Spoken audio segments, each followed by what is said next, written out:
여러분, 정말 주님 안에서 뵙게 돼서 아주 진심으로 반갑습니다. 또 여러분들을 이렇게 만나게 해주신 하나님 앞에 이제 더욱더욱 감사를 드립니다. 성경에는 땅 끝에 있어도 바다 끝에 있을지라도 내가 모을 것이라 하셨는데, 오늘 우리들의 만남을 위해서요, 탄자니아에서도 어디 계신가?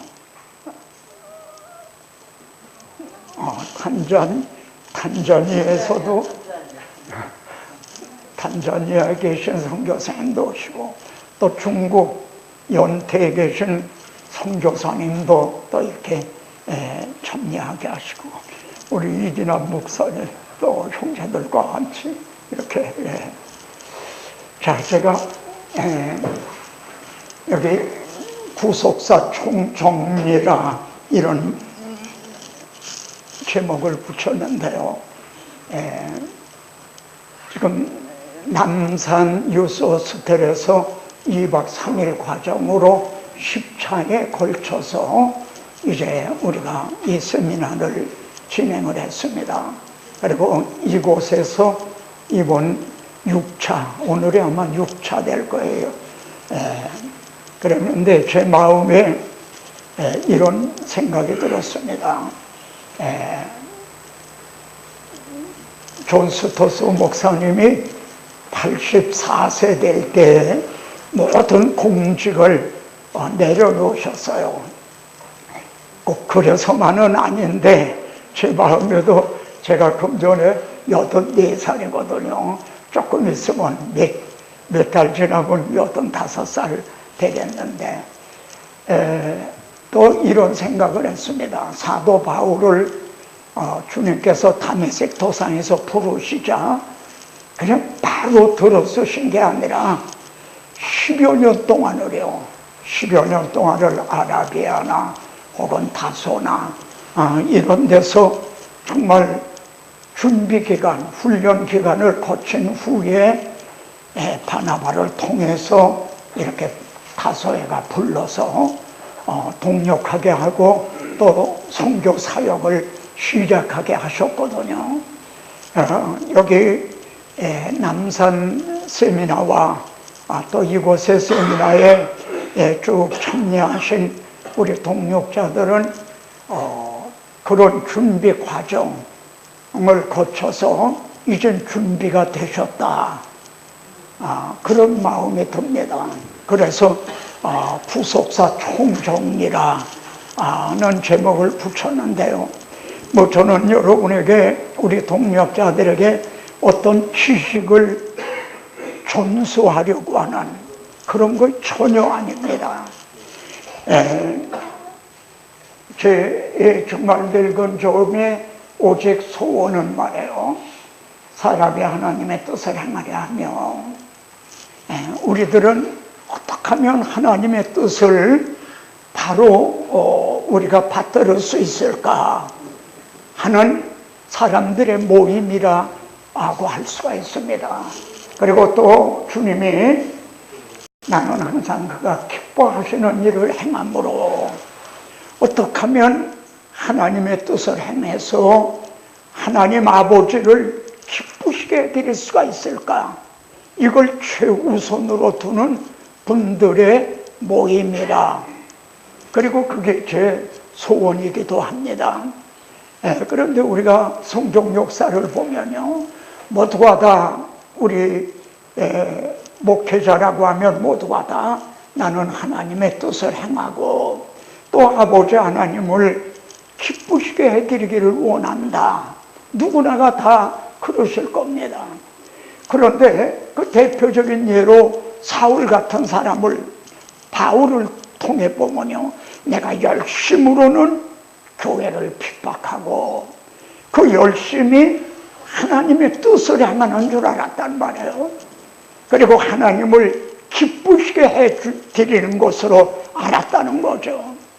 우리가 구약의 선지서들을 읽어봐도 정말 그때 당시의 종교 지도자들이 다 자신들은 하나님의 뜻을 행하는 줄 알고 있었고, 주님 당시에 제사장, 서기관, 장로 그들도 다 하나님의 뜻을 행하는 줄 알고 있었던 거죠. 우리가 지금부터 전개되는 이 말씀을 통해서 정말 어떻게 하는 것이 이 시대의 하나님의 뜻을 바로 행하고 또 아버지를 기쁘시게 해드리는 것인가 하는 것을 말씀에 의해서 우리가 이제 확증을 하고, 그래서 이게 확증이 된다면은 바울처럼 나는 주께 받은 바 이 사명, 그 은혜의 복음을 증언하려 하면은 나의 사명을 조금 더 귀한, 나의 생명을 조금 더 귀한 것으로 여기지 아니한다.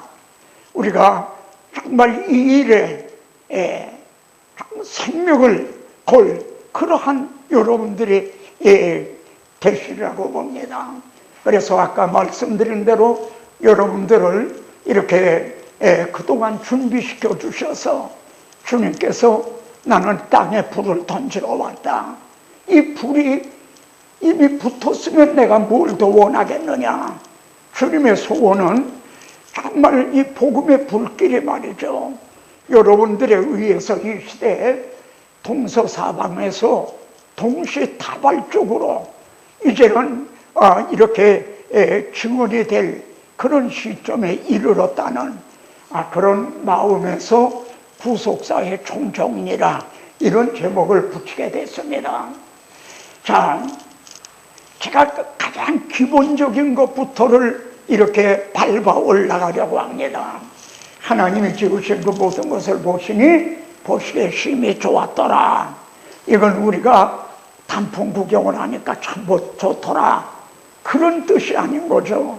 하나님의 의도대로 하나님이 세우시고자 하는 하나님의 나라가 세워졌다는 것을 의미합니다. 그런데 여기 보면은 하나님이 지으신 모든 것 중에 가장 중심이 말입니다. 사람이라는 거죠. 땅을 혼돈되게 창조하지 아니하시고 사람을 거주하게 그것 지으셨으니, 그러니까 천지 만물을 창조하신 것은 사람이 거할 환경을 만들어 주시기 위해, 그래서 먼저 모든 환경을 만들어 주신 후에 사람은 맨 마지막으로 지으셨거든요. 그러니까 하나님의 그 관심은 이제 사람에게 있었다. 자, 그리고 여기 7째 날을 복되게 하사, 사람은 6째 날에 지음을 받았거든요. 그리고 그날에 안식하셨습니다. 그런데 사람은요 어떻게 됩니까? 안식의 복을 누림으로 말이죠. 우리들은 하나님 안에서 정말 안식의 복을 누림으로 이제 무슨 일을 시작하는 거가 하나님의 일을 하는 거가 먼저가 아니라 하나님 안에서 어거스틴이 말한 대로 정말 하나님 안에서 안식을 누리기까지에는 우리가 안식이 없다. 그런데 먼저 하나님 안에서 안식의 복을 누림으로 시작이 된 거거든요. 그런데 인간이 이제 3장에서 죄가 들어오므로 우리는 이 안식의 복도 잃어버렸다는 겁니다. 하나님 안에서 안식하는 복도 잃어버렸다. 그래서 안식일이 계명으로 주어진 거요, 출애굽 당시에 율법과 함께 주어졌다는 겁니다. 요점을 분별한다는 건 제가 깨닫기로는 중요한 요점입니다. 창세기 여기에서는 안식일이 계명으로 주어진 게 아니다. 이 안식의 복을 누리도록 이렇게 주어졌었는데 죄가 들어와서 이 안식을 이제 잃어버리게 되니까, 그래서 이것이 율법과 함께 안식일 계명은 출애굽기 때 거기서 주어진다. 그건 좀 나중에 조금 더 자세하게 보기로 하겠습니다. 자, 많은 사람들이 선악과에 대해서 여기에 좀 불확실하고 한 점이 있습니다. 이 점을 후속사라고 하는 그런 역사적인 맥락에서 보면 어떤 의미가 되느냐면 하나님의 나라가 세워졌다고 그랬어요. 근데 하나님의 나라가 세워지려면 왕이 있고 백성이 있고 법이 있어야 된다는 말입니다. 그걸 성경은 언약이라고 말씀을 하죠. 예? 그래 하나님께서 내가 먹는 날에는 반드시 죽으리라 하신 말씀은 너와 나와는 언약의 관계다. 근데 만일 내가 언약을 배신한다면 너와 나는 끊어지는 거다. 분리되는 거다. 이런 의미가 이제 뜻이라는 말입니다. 그래서 호세아를 통해서는 그들은 아담처럼 언약을 어기고 이것이 언약이었다라고 말씀을 한다는 거죠. 그럼 많은 선지자 중에 왜 호세아를 통해서 아담처럼 언약을 어기고 라고 계시하셨는가? 하나님은 호세아에 보고 너는 음란한 이제 여인을 아내로 맞이하라. 음란한 자식을 낳아라. 그런 말씀을 했어요. 왜냐하면 이 백성이 내게 대해 음란하다는 거죠. 예? 마치 아담 하와가 선악과를 따먹었다는 것은 영적으로 하면 다른 남자를 쫓아간 거. 하나님 여기에 보면 이제 하나님을 버리고 다른 남자를 쫓아간 것과 같은 음란 행위가 같다는 겁니다. 그런 맥락에서 호세아 선지자를 통해서 바로 이것이 아담이 언약을 어긴 거다. 이렇게 계시하고 있다는 말입니다. 그래 하나님과의 관계는요 언제나 언약의 관계입니다. 예? 우리가 하나님을 보고 사람을 보고 믿는 게 아니지 않습니까? 하나님과의 관계는 언약의 관계다. 예, 하나님의 이 믿음이라고 하는 것은 언약을 믿는 것을 의미합니다. 언약이 없으면 믿음도 없고요. 믿음도 성립이 안 되는 거예요. 그리고 하나님과의 관계도 성립이 되지 않는다. 언약이 없으면 하나님의 통치에 복종하는 여부를 알 수가 없다는 거죠. 만일 하나님께서 내가 먹는 날에는 반드시 죽으리라는 이 언약을 세워주시지 않았다면 아담이 하나님 앞에 복종하는지 안 하는지 그 여부를 알 길이 없다는 말입니다. 그러니까 선악과를 따먹었다는 것은 나는 하나님 앞에 하나님의 통치에 나는 복종하지 않겠습니다. 나는 저 사람의 통치를 받겠습니다. 말하자면 이런 의미와 같다는 거죠. 그러니까 선악과라는 것을 후속사적으로 보면 무슨 이제 조직신학적, 교회 신학적으로 보면 또 달리 하나님의 주권으로도 달리 설명이 가능하겠지만 후속사라고 하는 관점으로 보면 선악과는 원시 언약이라고 말할 수가 있다. 왜 원시 언약이라는 표현을 썼냐면 창세기 3장 15절을 원시 복음이라고 말하기 때문에 이해를 돕기 위해서 원시 언약이라고 하는 말을 썼습니다. 다시 한번 선악과를 문맥적으로 보면요, 이 문맥은 생명선이다 이런 얘기를 합니다. 그러면은 여기 보십시오. 2장 17절에서 내가 먹는 날에는 반드시 죽으리라 한 다음에 이 18절 다음 절에서는 돕는 배필을 지으리라 하시는 그런 문맥이라는 말입니다. 그러니까 17절은 하나님과 아담과의 관계고 18절은 아담과 하와와의 관계란 말입니다.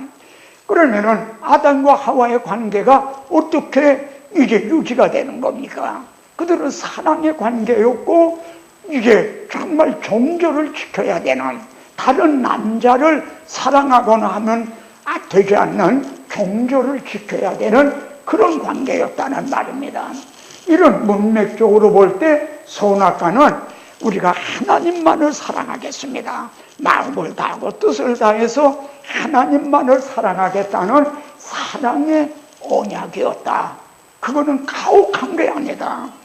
아주 그거는 우리들에게 지키기 어려운 그런 어떤 율법적인 게 아니라 오히려 사랑의 언약이었다. 하나님만 사랑하겠다는 그렇게 말할 수가 있다는 거죠. 이 점을 좀 더 넓은 성경적인 넓은 문맥으로 보면 더욱 분명해집니다. 하나님께서는 너를 지으시니가 내 남편이시라. 하나님과 우리와의 관계를 부부관계로 표현하고 있다는 말입니다. 그러니까 이런 넓은 문맥으로 볼 때 아담 하와는 다른 남자를 사랑한 것과 같다는 거죠. 그리고 여기에 에레미야서에 그런데 마치 아내가 그의 남편을 속이고 떠나간 같이 너희가 확실히 나를 속였나니라. 아담 하와만 그랬던 게 아니라 구약 교회도 하나님만 사랑한 게 아니라 그토록 경고했음에도 불구하고 우상을 숭배하다가 다른 남편을 사랑하다가 결국은 바벨론으로 추방을 당하게 되는 거죠. 그리고 이 말씀은 우리들에게도 그대로 적용이 됩니다. 지금도 마음을 다하고 뜻을 다해 주 하나님을 사랑하라. 그런데 이 점을 야고보에서는 우리를 향해서 간음한 여인들아 이렇게 얘기를 합니다. 너희가 세상과 보탠 것이 하나님 앞에 간음죄를 범하는 것인 줄을 너희가 알지 못하느냐. 저는 이런 참 제 이 늙은 종에게는요 정말 근심이 있어요. 예수를 믿으면 구원을 얻는다 그랬습니다. 그건 진리입니다. 근데 구원에 이르는 믿음이 어떤 믿음이냐? 예? 믿음에도 진실한 믿음이 있는가 하면은 또 입으로 주여 주여 하는 믿음도 있는 게 분명한 거죠. 그러니까 이제 하나님은 그렇게 나누게 여기심을 받으시는 분이 아닙니다. 그러니까 쏘가 넘어가시는 그런 분이 아니라는 거죠. 짝퉁에 가짜상 그 믿음에 쏘가 넘어가시는 그런 하나님이 아니시다. 그렇게 볼 때 정말 오늘의 현대교회 이제 주요죠 하는 사람들 중에 정말 마지막 구원에 이르게 될 그 비율이 어떻게 될 것인가 이런 근심이 있다는 말씀입니다. 자, 성경은요 문제에 대한 해답이다. 문제가 발생했기 때문에 내가 여자의 후손으로 하는 그리스도를 보내시고 십자가를 지시는 이런 것이 주어진 겁니다. 그러니까 성경은 문제에 대한 해답이다. 그럼 문제가 뭐냐면 죄입니다. 그리고 죄의 값이 사망. 이렇게 밭으로 묶어놓은 거에 대해서는 조금 더 이제 주의를 기울이시라는 뜻에서 그랬습니다. 그러니까 성경이 말씀하는 문제는 죄다. 그리고 죄의 값은 사망이다. 그러니까 죄와 사망 이게 문제라는 겁니다. 그런데 하나님께서 내가 되게 하리니 이렇게 할 것이요. 이 해답은 내가 하리라. 누구를 통해서? 어떻게? 여자의 후손을 통해서 네 머리를 상하게 하고 죄와 사망이라는 문제를 해결해 주시겠다는 겁니다. 이런 아주 가장 기본적인 기초적인 거. 사실은 이거는 우리가 행해야 될 건 뭐 유치원 때 다 배웠다 뭐 그런 책이 있었죠. 그렇듯이 이것은 우리 유년주일학교 어린이들 일반 성도들이라면은 그리스도인이라면 너무나 다 알아야 될 기본적인 겁니다. 우리 동역자들에게 이렇게 말씀드리는 거는 우리가 기본으로 돌아가야 되겠다는 거죠. 기본으로 돌아가자. 예? 자, 그럼 우선적인 문제가 무엇인지 아는가? 성경은 문제에 대한 해답이라고 그랬어요. 자, 여기 보면요, 좀 보십시오. 이같이 하나님이 그 사람을 쫓아내시고 그랬어요. 아담, 하와를 쫓아내신 거죠. 그러면은 쫓아내신 그 사람이 누군가 이거예요. 우리의 형상을 따라 한 하나님의 형상대로 지은 자입니다. 그리고 하나님을 대신하여 모든 것을 다스리게 하자 하셨던, 말하자면 왕적인 다스리라 하신 왕적인, 좀 더 말씀드리면 모든 만물을 대표해 하나님을 섬기는 제사장과 하나님을 대리해서 만물을 다스리는 왕 같은 제사장, 이것이 아담 하와에게 주어졌던 것, 인류의 시조에게 주어졌던 하나의 이제 사명이었던 겁니다. 만물을 대표해서 하나님을 섬기고 하나님을 대리해 만물을 다스리는 왕 같은 제사장, 그를 쫓아내실 수밖에 없었다는 겁니다. 쫓아내신 하나님의 마음이 기쁠까요? 여러분이 자식을 쫓아낸다고 생각해 보십시오. 근데 이 경우 우리는 쫓아내시는 하나님은 오히려 사랑이 없는 하나님, 어떻게 그래 한 번 잘못했다고 쫓아내신단 말인가? 비정한 하나님처럼 생각하는 경향이 있다 이 말입니다. 이 점을 구속사라는 이런 맥락으로 볼 때 쫓아내실 수밖에 없었던 하나님의 마음이 어떤 줄 아느냐? 하나님은 이제 자기 백성을 잃어버린 거예요. 백성이 없는 왕이 된 거예요. 하나님의 나라가 이루어지려면 왕과 백성과 그리고 언약이 있어야 되는데 백성이 없는 왕이 되신 거예요. 그래서 하나님의 나라가 파괴당했다는 말은 지구가 두 조각이 났다, 뭐 그런 게 아닙니다. 하나님의 백성을 잃어버렸다는 거죠. 그런데 하나님은 내가 할 것이요, 원시복음이라고 하는 창세기 3장 15절에 구절은 그렇게 됐습니다. 내가 할 것이다. 그리고 이사야서에 나는 나를 위하여 이룰 것이라. 나를 위하여 이룰 것이라. 주목하십시오. 뭘 이루시겠다는 건가? 하나님께서 나를 위하여, 내 이름을 위해, 내 영광을 위해서 내가 이걸 이룰 것이라. 그럼 하나님이 이루시겠다는 게 뭔가? 여자의 후예, 즉 예수 그리스도, 하나님의 자기 아들을 보내셔서 잃어버린 자를 찾으시겠다는 겁니다. 그러면 잃어버린 자를 찾기 위해서는 그냥 되는 게 아니란 말이에요. 나는 그래서 대속물로 주려 함이라. 그들이 범한 죄를 내가 대신 갚아주겠다, 대신 청산하겠다, 대속 제물이 되겠다. 그리고 주님은 십자가상에서 다 이루었다라고 선언하셨습니다. 하나님은 이걸 이루시겠다는 겁니다. 내가 여기 아까 말한 대로 내가 할 것이요, 뭘 하시겠다는 건가? 나는 나를 위하여 이룰 것이라. 뭘 이루시겠다는 건가? 자기 독생자를 보내셔서 우리의 대속 제물이 되게 하심으로 잃어버린 자를 찾아서 말이죠. 그래서 보라, 하나님의 장막에 사람들과 함께 있음에 하나님의 그들과 함께 하시려니, 함께 사는 거, 파괴당했던 하나님과 함께 사는 이걸 이루신다는 겁니다. 그래서 그들은 하나님의 백성이 되고, 추방당한 그때는 사탄의 노예가 된 거죠. 죄값에 팔림. 그런데 그들을 대속해서 찾으셔서 하나님의 백성이 되고, 하나님은 그들과 함께 계셔서 여기에 다시는 사망이 없고 이 나라를 이루신다는 그런 말씀입니다. 자, 제가 아주 기초적이고 기본적인 점에 강조점을 둡니다. 왜냐하면 오늘날은 이 기본이 흔들리고 있는 것 같아요. 기본이 말입니다. 그러면은 성경에서요, 핵심적인 문제가 뭡니까? 핵심적인 문제. 성도들이 지금 자식들이 취직이 안 된다, 남편이 병이 들렀다, 뭐 이런 것도 문제일 수가 있어요. 그거 해결받아야 될. 그리고 성도들은 그것만에 급급해요. 그런 상황적인 문제. 그런데 성경에서 말씀하는 핵심적인 문제가 뭐냐면 죄의 삭은 사망입니다. 죄가 돌았어요.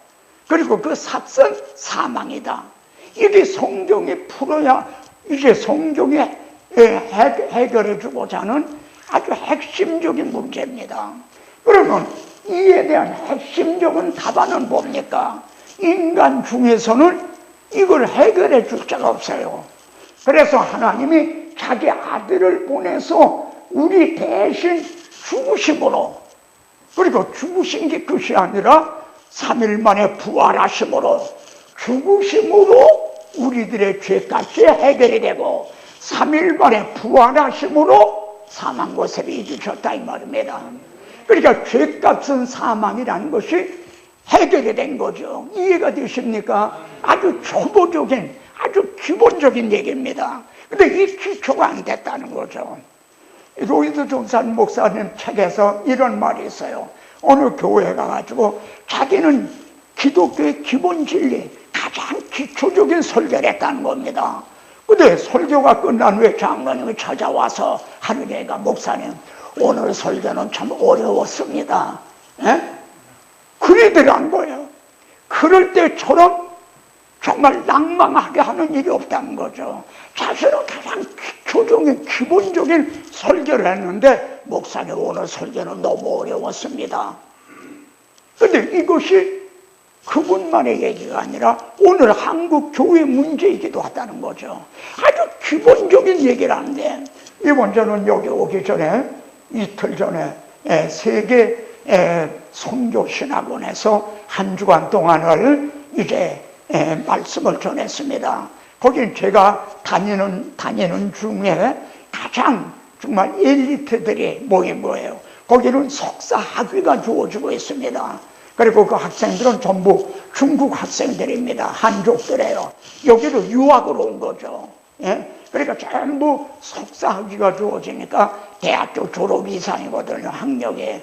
그러니까 얼마나 이제 그들의 모든 게 이해력이 이제 빠르겠습니까? 그런데 여기 찬송 인도하듯 하는 그 학생이 질문하기를 말해요. 이런 질문하는 게, 하나님은 의로우시죠? 그런데 어떻게 의로우신 하나님이 자기 아들을 십자가에 못 박을 수가 있느냐 이거야. 이건 입이 딱 벌어지는 거죠. 아니, 하나님은 의로우시죠? 근데 의로우신 하나님이 어떻게 자기 아들을 십자가에 못 박을 수가 있느냐? 나는 그냥 하늘이 무너지는 것 같은 말이죠. 절망감을 느낀 거예요. 근데 이것이 어떻게 보면 또 제가 있는 데서는요, 제가 실버타운에 했거든요. 한 150명 모이는. 그러니까 각 교회에서 모이는 뭐 장로님, 권사님들이 나이가 8, 90대 되니까는 전부 장로, 전부 권사예요. 그것도 아주 원로 장로, 원로 권사님들이지. 그래 제가 거기 가 있는 한 나도 뭔가 여기 와서도 나는 주의 종인데 뭔가 해야 될 일이 있지 않는가. 그래서 그분들을 모아서요 성경 공부를 하는 거예요. 정말 몇 명 안 되지만 나는 열심히 준비해서 복사를 해가지고 칼라로 복사를 해서 나눠주고, 그리고 그들에게 하는데요, 이분들이 완전 깡통인 거 있죠. 정말입니다. 한번 여러분, 나는 정말 이제 체크리스트를 한번 여러분에게 제시하고 싶은 그런 심정이에요. 가장 기본적인 걸 한 10개만 이제 문제를 해가지고 여러분 성도들에게 나눠주고 이에 대한 답을 쓰라고 그러세요. 예를 들면 예수님이 너는 나를 누구라고 하느냐? 그러면 뭐라고 대답하시겠습니까? 두 번째 문제, 여러분이 천국 갔을 때 하나님이 물으시기를 내가 무슨 공로가 있어서 무슨 자격으로 여기 왔느냐 하면 하나님이 하나님 앞에 뭐라고 대답하겠느냐? 이런 기본적인 문제를 한 10개만 써서요 여러분 성도들에게 논아주고 쓰라고 그래보세요. 의외의 결과가 나올 겁니다. 기본이 안 돼 있는 거예요. 기초가 안 돼 있는 거예요. 뿌리가 없어요. 이건 사실입니다. 왜냐하면 우리가 이 건물은 골조공사와 내장공사로 돼 있어요. 미장 아름답게 꾸미는. 근데 우리는 골조공사, 이 기둥과 같은 게 교리거든요. 하나님이 행해 주신 교리인 겁니다. 그리고 교훈적인 거 뭐 이런 저런 거는 내장 공사를 하든 미장 아름답게 꾸미는 거죠. 근데 오늘의 설교는 내장 공사를 다루는 그런 듣기 좋은 이런 설교만 했지, 이 골조 공사와 같은 교리적인 설교가 별로 없는 거예요. 예? 그러니까 뼈대가 없는 거예요. 자, 여기 보면은 핵심적인 문제는 죄가 들어온 거예요. 그리고 사망이 온 거예요. 그러면은 이에 대한 핵심적인 답안은 뭡니까? 하나님의 아들이 우리 죄를 위해 대신 죽어주셨다 이거야. 근데 거기가 끝이 아니라, 끝이면은 잡아 맥힌 게 되죠. 3일 만에 사망 권세를 이기고 부활하심으로 사망을 피하셨다 이거야. 그러니까 죄와 사망의 문제가 해결이 된 거예요. 아주 이건 기본적인 겁니다. 예? 그러니까 여기 하나님이 반드시 죽으리라 그러셨잖아요. 그리고 죄의 삭은 사망이라고 바울은 이제 이걸 해설해 줍니다. 저는 이에 대해서 이걸 어떻게 설명을 하면 좋을까 고심을 했어요. 그러다가 그 해답을 다니엘서에서 발견한 겁니다. 다니엘을 사자굴에다가 그 간신배들이 말해요. 모함에서 사자굴에 던짐받게 했잖아요. 다리오 왕은 이걸 아는 겁니다. 저 다니엘을 모함에서 저런구나. 그래서 집행을 안 하고 어떻게 해서라도 다니엘을 살리려고 그래요. 그런데 간신배들이 들어와서 왕이요, 메대와 바사의 귀를 아시거니와 왕께서 세우신 금령과 법들은 고치지 못할 것이니이다. 메세와 바다의 그 나라의 권위, 그 왕의 권위를 위해서도 왕이 한번 법을 정하고 오인으로 도장 찍은 거는 고치지 못한다는 거예요. 하물며 하나님께서 한번 말씀하신 거를 이거는 고칠 수가 없는 겁니다. 또 고쳐서도 안 돼요. 왜냐하면 하나님이 이걸 고치신다면 성경 자체에 권위가 없어져요. 언제 고치실는지 모른단 말이에요. 성경 다른 말씀도 믿을 수가 없게 된다는 거죠. 예? 그러니까 여기 보면은 이제 하나님이 이제 사랑이 우리에게 나타난 바 되었다. 나타났어요. 하나님의 사랑이 나타난 것이 독생자로 주신 겁니다. 그런데 나타난 것이 끝이 아니라 사랑이 여기 있으니 사랑의 결정체는 여기라는 거죠. 사랑이 나타났는데 그 결정은 여기 있다. 우리 죄를 속하기 위하여 그를 화목제물로 내어주셨다는 거죠. 사랑이 이보다 더 그 결정적인 결정체 사랑이 또 있습니까? 이보다 더 큰 사랑이. 주님께서도 내가 이를 위하여 이때 왔나이다. 이를 해결하기 위해서, 죄의 싹은 사망이란 이걸 나를 해결하기 위해서 왔다. 자, 그래서 이 예수를 하나님의 화목제물로 세우셨으니 자기 아들을 십자가에, 갈보리 십자가에 세우신 분은 하나님 아버지였습니다. 살아가는 독자 이삭을 결박해서 본제단 위에 올려놓고 칼을 들어 내려 치료한 것은 아버지 아브라함이었습니다. 그런데 곧 이때에, 즉 자기 아들을 화목제물로 내어주셨을 이때에 자기의 의로우심을 나타내서, 여기 의로우심이 공의입니까 칭의입니까? 여기 의는 공의입니다. 죄값은 사망이라 내가 반드시 죽으리라 하신 것을 곧 이때에 자기 아들에게 나타내셨다는 겁니다. 그래서 이제 율법의 요구가 이루어지게 하려 하심이라. 하나님이 그 정하셨던, 이제 세우셨던 율법의 요구, 내가 먹으면 반드시 죽으리라 하신 그 요구가 이루어지게 됐다는 거죠. 예? 그래서 하나님의 의로우심을 나타냈다. 이 점을 로마서에서는 율법이 할 수 없는 그것을, 율법이 할 수 있는 건 뭡니까? 정죄하고 죽이는 거죠. 할 수 없는 건 뭡니까? 그를 의롭다고 여겨주고 혹은 살리는 일, 이건 못하는 걸. 그런데 하나님은 하시나니 어떻게 하셨는가? 자기 아들을 말해요. 대신 육신의 죄를 정하사 곧 이때에 자기의 의로우심을 누구에게? 자기 아들에게 나타냈다 이래요.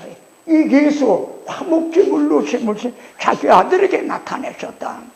그래서 율법의 요구가 이루어지게 하려 하심이라.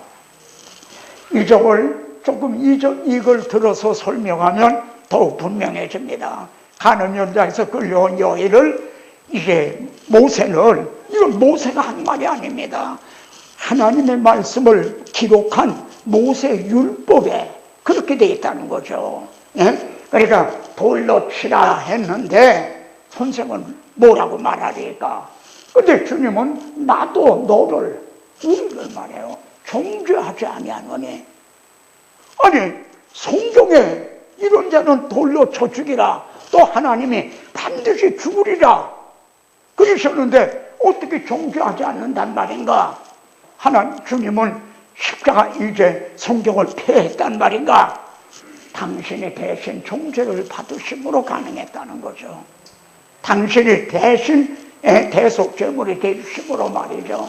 그래서 계시록에 보면요, 형제들을 참소하던 자, 곧 우리 하나님 앞에서 밤낮 참소하던 자가 쫓겨났고, 여기 참소하던 자는 사탄입니다. 뭐라고 참소했습니까? 하나님은 진실하시죠? 하나님은 의로우시죠? 그러면 법대로 하셔야 되지 않습니까? 네가 먹으면 반드시 죽으리라 하셨죠? 죄값은 사망이라 하셨죠? 그럼 법대로 하셔야 되지 않습니까? 그리고 참소를 한 거예요. 그런데 하나님이 자기의 의로우심을 나타내서 율법의 요구가 자기 아들을 통해 이루어지게 하심으로 이제는 참소할 근거가 없어진 거예요. 하나님은 법대로 해주신 거예요. 그러니까 자기가 있을 자리가 없어 추방을 당했다.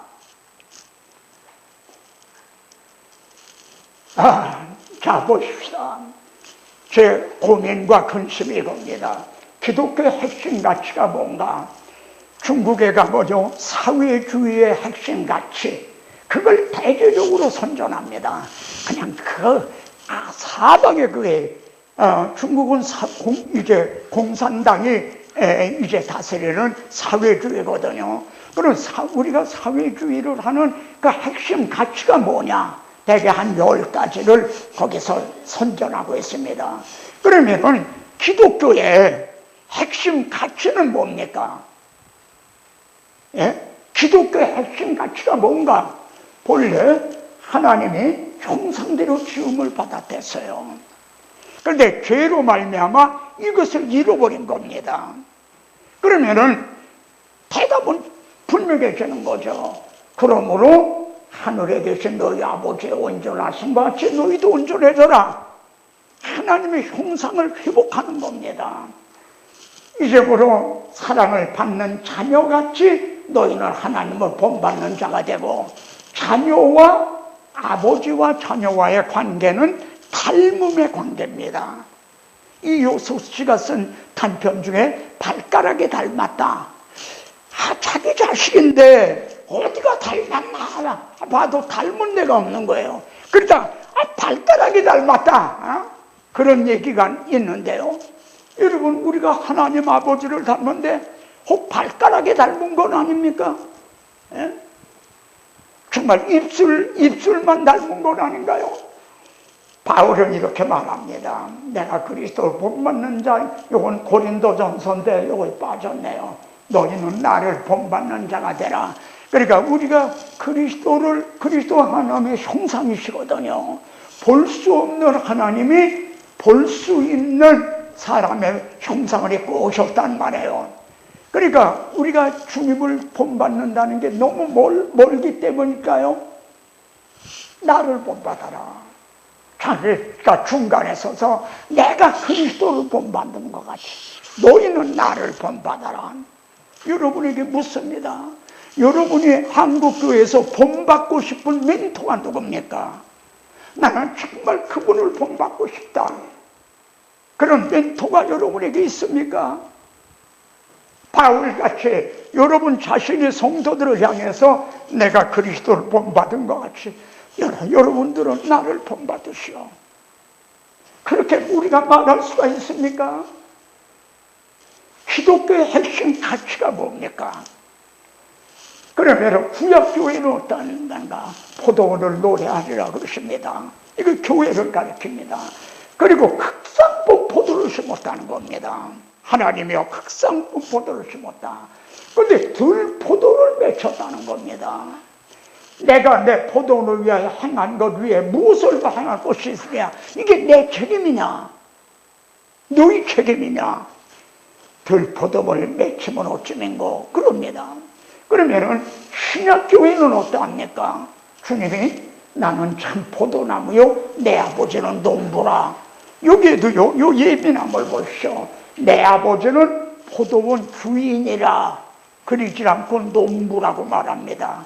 왜냐하면은 이 참 포도나무를 심으신 분은 하나님이시기 때문에요. 이게 신약교회거든요. 아주 극상품 포도를 심은 거예요. 그런데 주님은요 좋은 씨를 뿌리는 이는 인자요 좋은 씨는 천국의 아들들이요 가라지는 악한 자의 아들들이요. 그러니까 좋은 씨를 뿌리는 거란 말이에요. 우리가 설교하는 거가 뭡니까? 좋은 씨를 뿌리는 거죠. 그래서 하나님의 천국에 이제 아들들이 되게 하는, 하나님의 자녀가 되게 하는 이것이 설교죠. 그런데 초대교회는 말입니다. 여기 보면 바울은 아들의 영을 우리 마음 가운데 보내사, 그러니까 아들의 영, 그 좋은 씨가 우리에게 뿌려졌다 이 말이에요. 좋은 씨가. 그래서 초대 이 사도행전은 하나님의 말씀에 흥왕하고 주의 말씀이 이 힘이 있어 흥왕하고 그랬다. 그런데 솔직히 생각해 봅시다. 오늘날 복음이 막 흥왕하고 있습니까? 오히려 복음이 맛을 잃어버린 소금과 같이 맥을 잃어버리고 능력을 잃어버리고 있다 이거죠. 이것이 우리 목회자들의 고민 아닙니까? 그러면 이 원인이 어디에 있는가? 저는 바울은 나는 심었고 아볼로는 물을 주었으되 이 차이를 아시겠습니까? 심는 게 먼저입니다. 좋은 씨를 심는 거. 그래서 거기 싹이 나야죠. 거듭나야 된다 이 말입니다. 그래야 물을 주는 게 필요하지.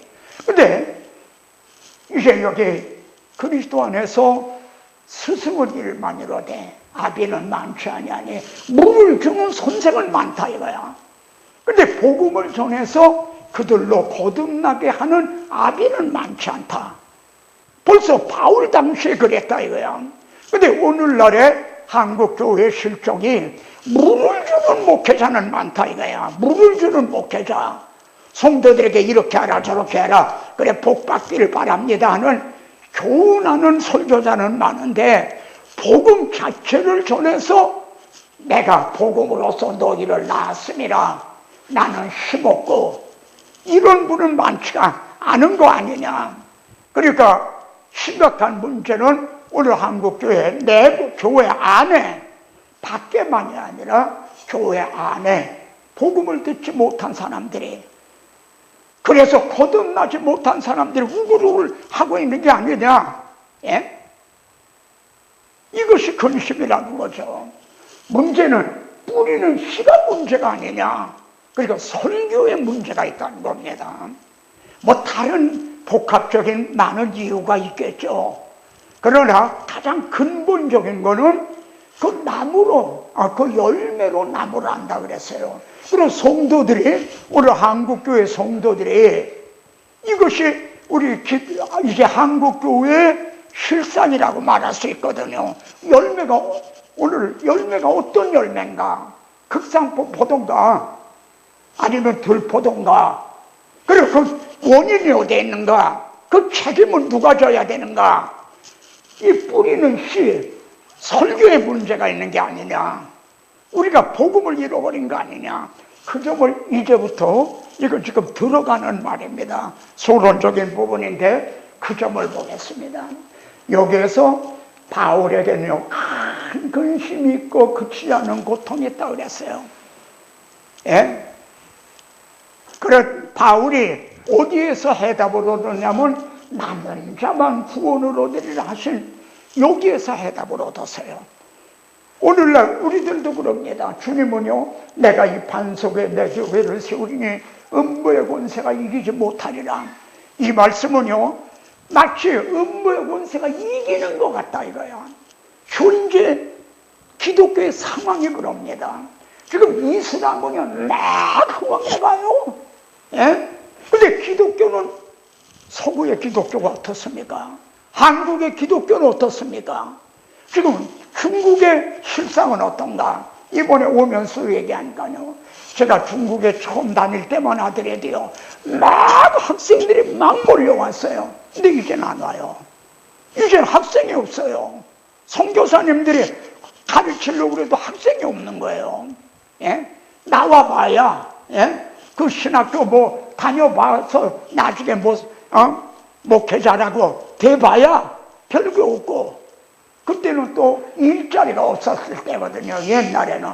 근데 이제는 중국도 많은 경제 부흥을 해서요, 일자리가 많거든요. 없어요. 학생이 없는 거예요. 아마 한국에도 지금 군소신학교니 뭐니 한 거에 모자라 문들 닫게 될 겁니다. 학생이 없는 거예요. 예? 자, 바울은 여기에서 우리들도요, 그런지 이와 같이 지금도 은혜로 택하심을 따라 남은 자가 있나니라. 저는 이 남은 자의 교리가 아니라면 내 자신이 이제 주저앉을 겁니다. 오늘의 현상을 보면 말이에요. 예? 그런데 이 남은 자의 비율이 문제란 말입니다. 여기 보면은 내 이스라엘의 자손의 수가 비록 바다 모래 같을지라도 남은 자만, 바다 모래와 같은 거와 남은 자, 이걸 보면 비율이 어떨 것 같습니까? 남은 자가 더 많을 것 같습니까? 그렇지 못할 자가, 유기될 자가 더 많은 것 같습니까? 예? 엘리야에게는 7,000명을 남겨놨다고 그러셨어요. 그때 인구가 얼마나 됐을까요? 우리가 주님이 말씀한 노아의 때와 같다 하는 노아의 때는 겨우 8명이라고 그랬어요. 예? 방주로 말미암아 구원 얻은 자가 겨우 8명이라. 이런 전체적인 이제 성경적인 그런 맥락에서 보면요, 근심하지 않을 수가 없는 거죠. 근심하지 않는다면 난 그분이 정말 하나님의 뜻을 행하려고 하는 건가? 아버지 하나님을 기쁘시게 해드리려고 하는 건가? 제가 이번에 저기 가서 그냥 막 격렬한 말을 했어요. 기독교에 붙어서 먹고 사는 사람의 인구가 얼마나 되느냐? 여러분, 기독교에 주님이 피로 사신 이 기독교, 여기에 붙어서 먹고 사는 사람이 얼마나 되냐 이거야. 그런데 바로 그리스도의 주님 노릇을 바로 하고 있느냐, 바로 하고 있으면야 그건 귀한 거죠. 그렇지 않다면 이건 하나의 사건이 아니냐 이거야. 먹고 살기 위한 하나의 사건이 아니냐.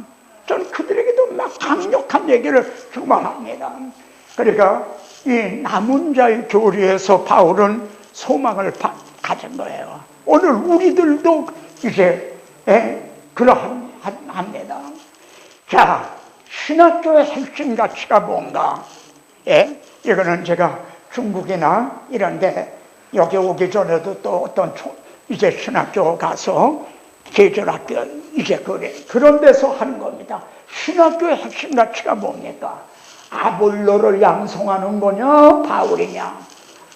알렉산드리아에서는 아볼로라 하는, 왜 알렉산드리아에서 난 아볼로라고 설명을 거기에다가 하고 있을까요? 아시는 바와 같이 알렉산드리아는요, 정말 유명한 대학 도시입니다. 셉투아진트라고 하는 71년에 거기에서 편찬이 된 겁니다. 예? 이거 하나만 봐도 아볼로가 알렉산드리아 출신이다 이거야. 그러면은 이 사람은 언변이 좋고 또 성경에 능통한 자라 이거야. 그러니까 이 아볼로가 얼마나 성경에 능통한 학자였는가 이걸 알 수가 있어요. 그리고 일찍이 기도를 배웠다 이거야. 그리고 열심으로 예수에 관한 것을 또 자세히 말하며 가르치나. 이 정도면은 정말 아주 신학자 중에도 정말 특출난 유명한 신학자라고 말할 수밖에 없죠. 그런데 요한의 세례만 할 따름이라고 그런 거예요. 여기에서 여러 가지 요한의 세례만 할 따름이라는 말에 대해서 여러 가지 설명들을 또 여러분이 가지고 있는 책을 보셔도 그렇게 될 겁니다. 그러나 한 가지 분명한 것은 모든 선지자와 율법에 예언한 것은 요한까지였어요. 그는 말하죠. 씨를 뿌려서 복음을 전해서 거듭나게 하는 그런 목회자는 아니었다는 거죠. 바울이 나중에 아볼로는 물을 주었으되 하는 데서도 나타나는 거예요. 그러니까 그는 복음을 몰랐다는 겁니다. 예수에 관한 것을 전하되 의문적인 설교, 율법적인 설교. 여러분, 율법은요 구약시대만 있었던 것이 아닙니다. 오늘날에도 율법이 있어요. 이렇게 하셔서 복 받으시기 바랍니다. 이건 신학적인 율법인 거예요. 예? 이 오늘날 우리가 행해야 될 실천 윤리가 신학적인 율법이 되고 있다는 거죠. 근데 그거를 제가 부인하거나 그러는 건 아닙니다. 그러나 그보다 귀한 거는 먼저 복음으로 태어나야, 하나님의 자녀가 태어나야 그 후에 자녀답게 살아가게 하기 위해서 실천 윤리는 필요하다는 거죠. 근데 태어나질 않은 거예요. 그런데 거기다 아무리 물을 주면 뭘 합니까? 아볼로는 마치 그랬다는 거죠. 그런데 그가 회당에서 담대히 말하기 시작하거늘 브리스길라와 아굴라가 듣고, 저는 이 아볼로의 지위와 브리스길라와 아굴라의 지위가 어떠했을까? 뭐 그거에 대해서 성경은 더 자세히 말씀이 없습니다. 그러나 우리가 볼 때 이 브리스길라와 아굴라는 이 유명한 아볼로 학자보다는 그러한 어떤 지식적인 면에서 떨어지는 분이 아니겠느냐. 그런데 말입니다. 데려다가 하나님의 도를 더 정확하게 풀어 이르더라. 참 이것이 얼마나 우리들에게 도전적인 말입니까? 아볼로가 언변이 좋고 성경에 능통하고 일찍 기도를 배워 열심으로 예수에 관한 걸 가르치는데, 그걸 듣고는 결함이 있구나. 결함이 있다는 걸 발견했다는 겁니다. 브리스길라와 아굴라가요. 어떻게 발견할 수가 있었을까요? 이들은 1년 6개월 동안 바울과 함께 동역을 한 사람입니다. 천막 만드는 일을 하면서 바울과 같이 동역을 하고 바울을 통해 배운 거예요. 여기에 비추어볼 때 결함이 있구나 한 걸 알았다는 말입니다.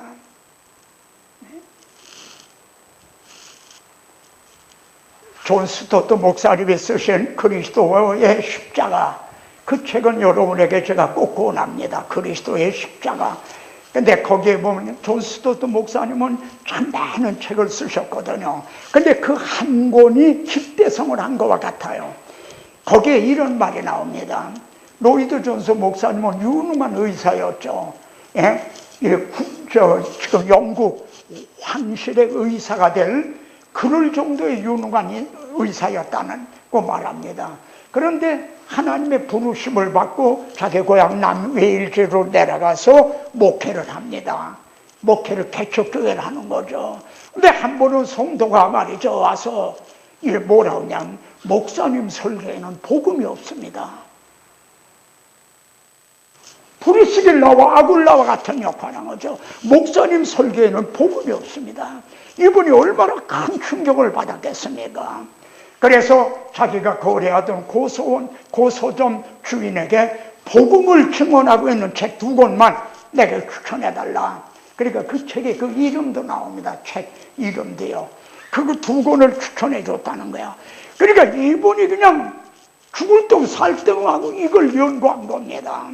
거기 쓰기를 이럴 경우 로이드 존스 목사님 부인이 하는 말이 이럴 경우 의사를 불러야 할지 말아야 할지 고민이었다는 거예요.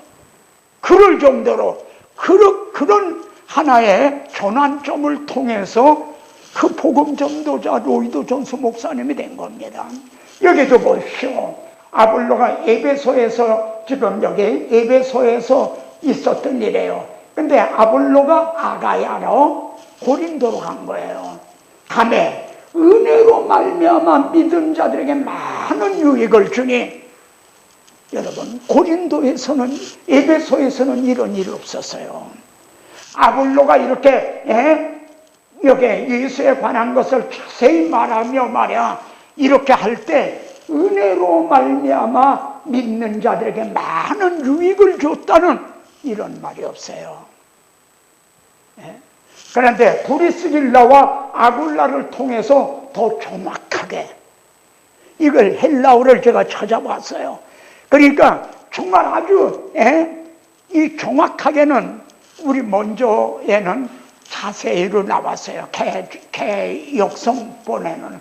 근데 이건 아주 정확하게 극도로 정확하게 이런 뜻이 거기에 있더라고요. 그러니까 그를 통해서 은혜로 말미암아 믿는 자에게 유익을 줬다. 그리고 성경으로서 예수는 그리스도라고 증언하여 이게 큰 변화죠. 예수에 관한 것을 자세히 말한 이 차원과 성경을 들어서 봐라, 이 구약성경 봐라. 예수가 하나님의 아브라함과 다윗에게 언약하셨던 그리스도시라. 정말 성경을 구속사적으로 증언을 해서 유대인들의 말을 이기매로라. 이런 변화가 일어났던 거예요. 그럼 오늘날 신학교의 핵심 가치는 아볼로와 같은 유능한 학자를 양성하는 기관이냐, 아니면은 브리스길라와 아굴라와 같은 지식적으로는 좀 떨어진다 할지라도 혹은 바울과 같은 복음 전도자를 양성을 해야 되느냐, 그리고 여러분들은 아볼로가 돼야 되느냐 아니면 바울이 돼야 되느냐, 바로 우리들에게 이런 도전으로 다가오고 있는 겁니다. 한국의 신학교 교육의 핵심 가치를 어디에 두고 있느냐. 자, 한국교회 아볼로 목사와 어떤 제자는 없는가. 근데 바울이요, 아볼로가 에베소를 떠난 후에 바울이 에베소를 갑니다. 에베소에 와서 어떤 제자들을 만나. 여기서 문맥으로 보면요, 이 어떤 제자가 아볼로의 제자임이 분명합니다. 그런데도 누가는, 사도행전을 기록한 누가는 아볼로의 제자를 만나 그러질 않고 어떤 제자라고 이렇게 둘러 말하죠. 서로 간의 화평을 위해서 아볼로의 제자가 따로 있고 바울의 제자가 따로 있는 것처럼 이렇게 가르는 그런 거를 안 하기 위해서요. 그런데 너희가 믿을 때 성령을 받았느냐? 이 말씀을요, 사도행전은 28편의 설교가가 있어요. 베드로가 한 설교가 8편, 바울이 한 게 9편, 그리고 스데반 집사가 한 설교가 1편. 근데 그걸 다 기록한 게 아니라 요약을 해서 기록한 거거든요. 여기에서도 바울이 에베소에 와서 어떤 제자들을 만나. 이때 얼마나 반가웠을까요? 어떤 제자를 만나니 얼마나 반갑고 동력할 수 있고 그랬을까요? 근데 이야기를 주고 받다 보니까는 잘못된, 이 사람들은 아직 복음을 듣지도 못한 것 같다 이거야. 아직 거듭나지 못한 것 같다 이거야. 브리스길라와 아굴라가 아볼로의 그 부족한 점을 그걸 알아듣듯이 바울도 이 어떤 제자를 통해 그걸 한 거예요. 여러분, 이 믿는 성도들을 만나 허다못해 동역자끼리라도요 좀 말씀을 나눠보십시오. 교제가 뭡니까? 하나님의 말씀을 나누는 게 교제인데 우리는 그냥 세상 얘기만 한단 말이에요. 바울은 그들과 이야기를 주고받는 가운데 아니 이 사람들이 복음도 모르는 거 아닌가? 아직 거듭나지도 못한 거 아닌가? 이런 점을 발견했을 거란 말이에요. 그래서 너희가 믿을 때 성령을 받았느냐? 다짜고짜로 이렇게 물은 게 아니라 우리 요즘 뭐 구원파라고 하는 그런 사람들 식으로 그렇게 접근한 게 아니라 대화를 나누는 가운데 그들의 결함을 발견했기 때문에 그걸 확인했다 이래요.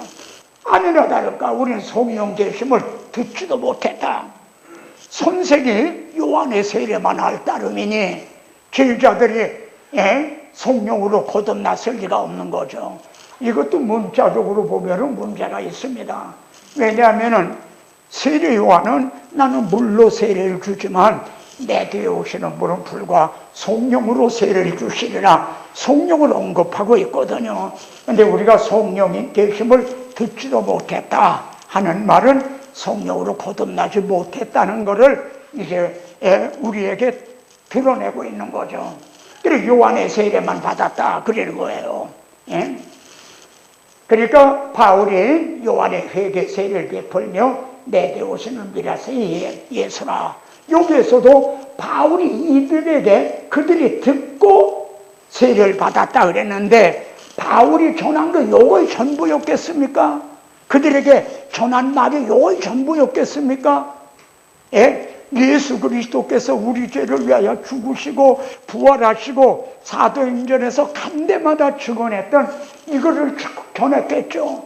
그걸 듣고 그리고 그들이 들음으로 믿음은 들음에서 그래 정말 복음을 듣고 주님을 영접하고 그러니까 이제 세례를 베푼 거죠. 여기에서 안수라고 하는 문제도요. 안수함의 성령이 그들에게 임하심으로 하는 것도 요것만 고두절미하고 이제 안수 기도를 함으로 성령 받는다.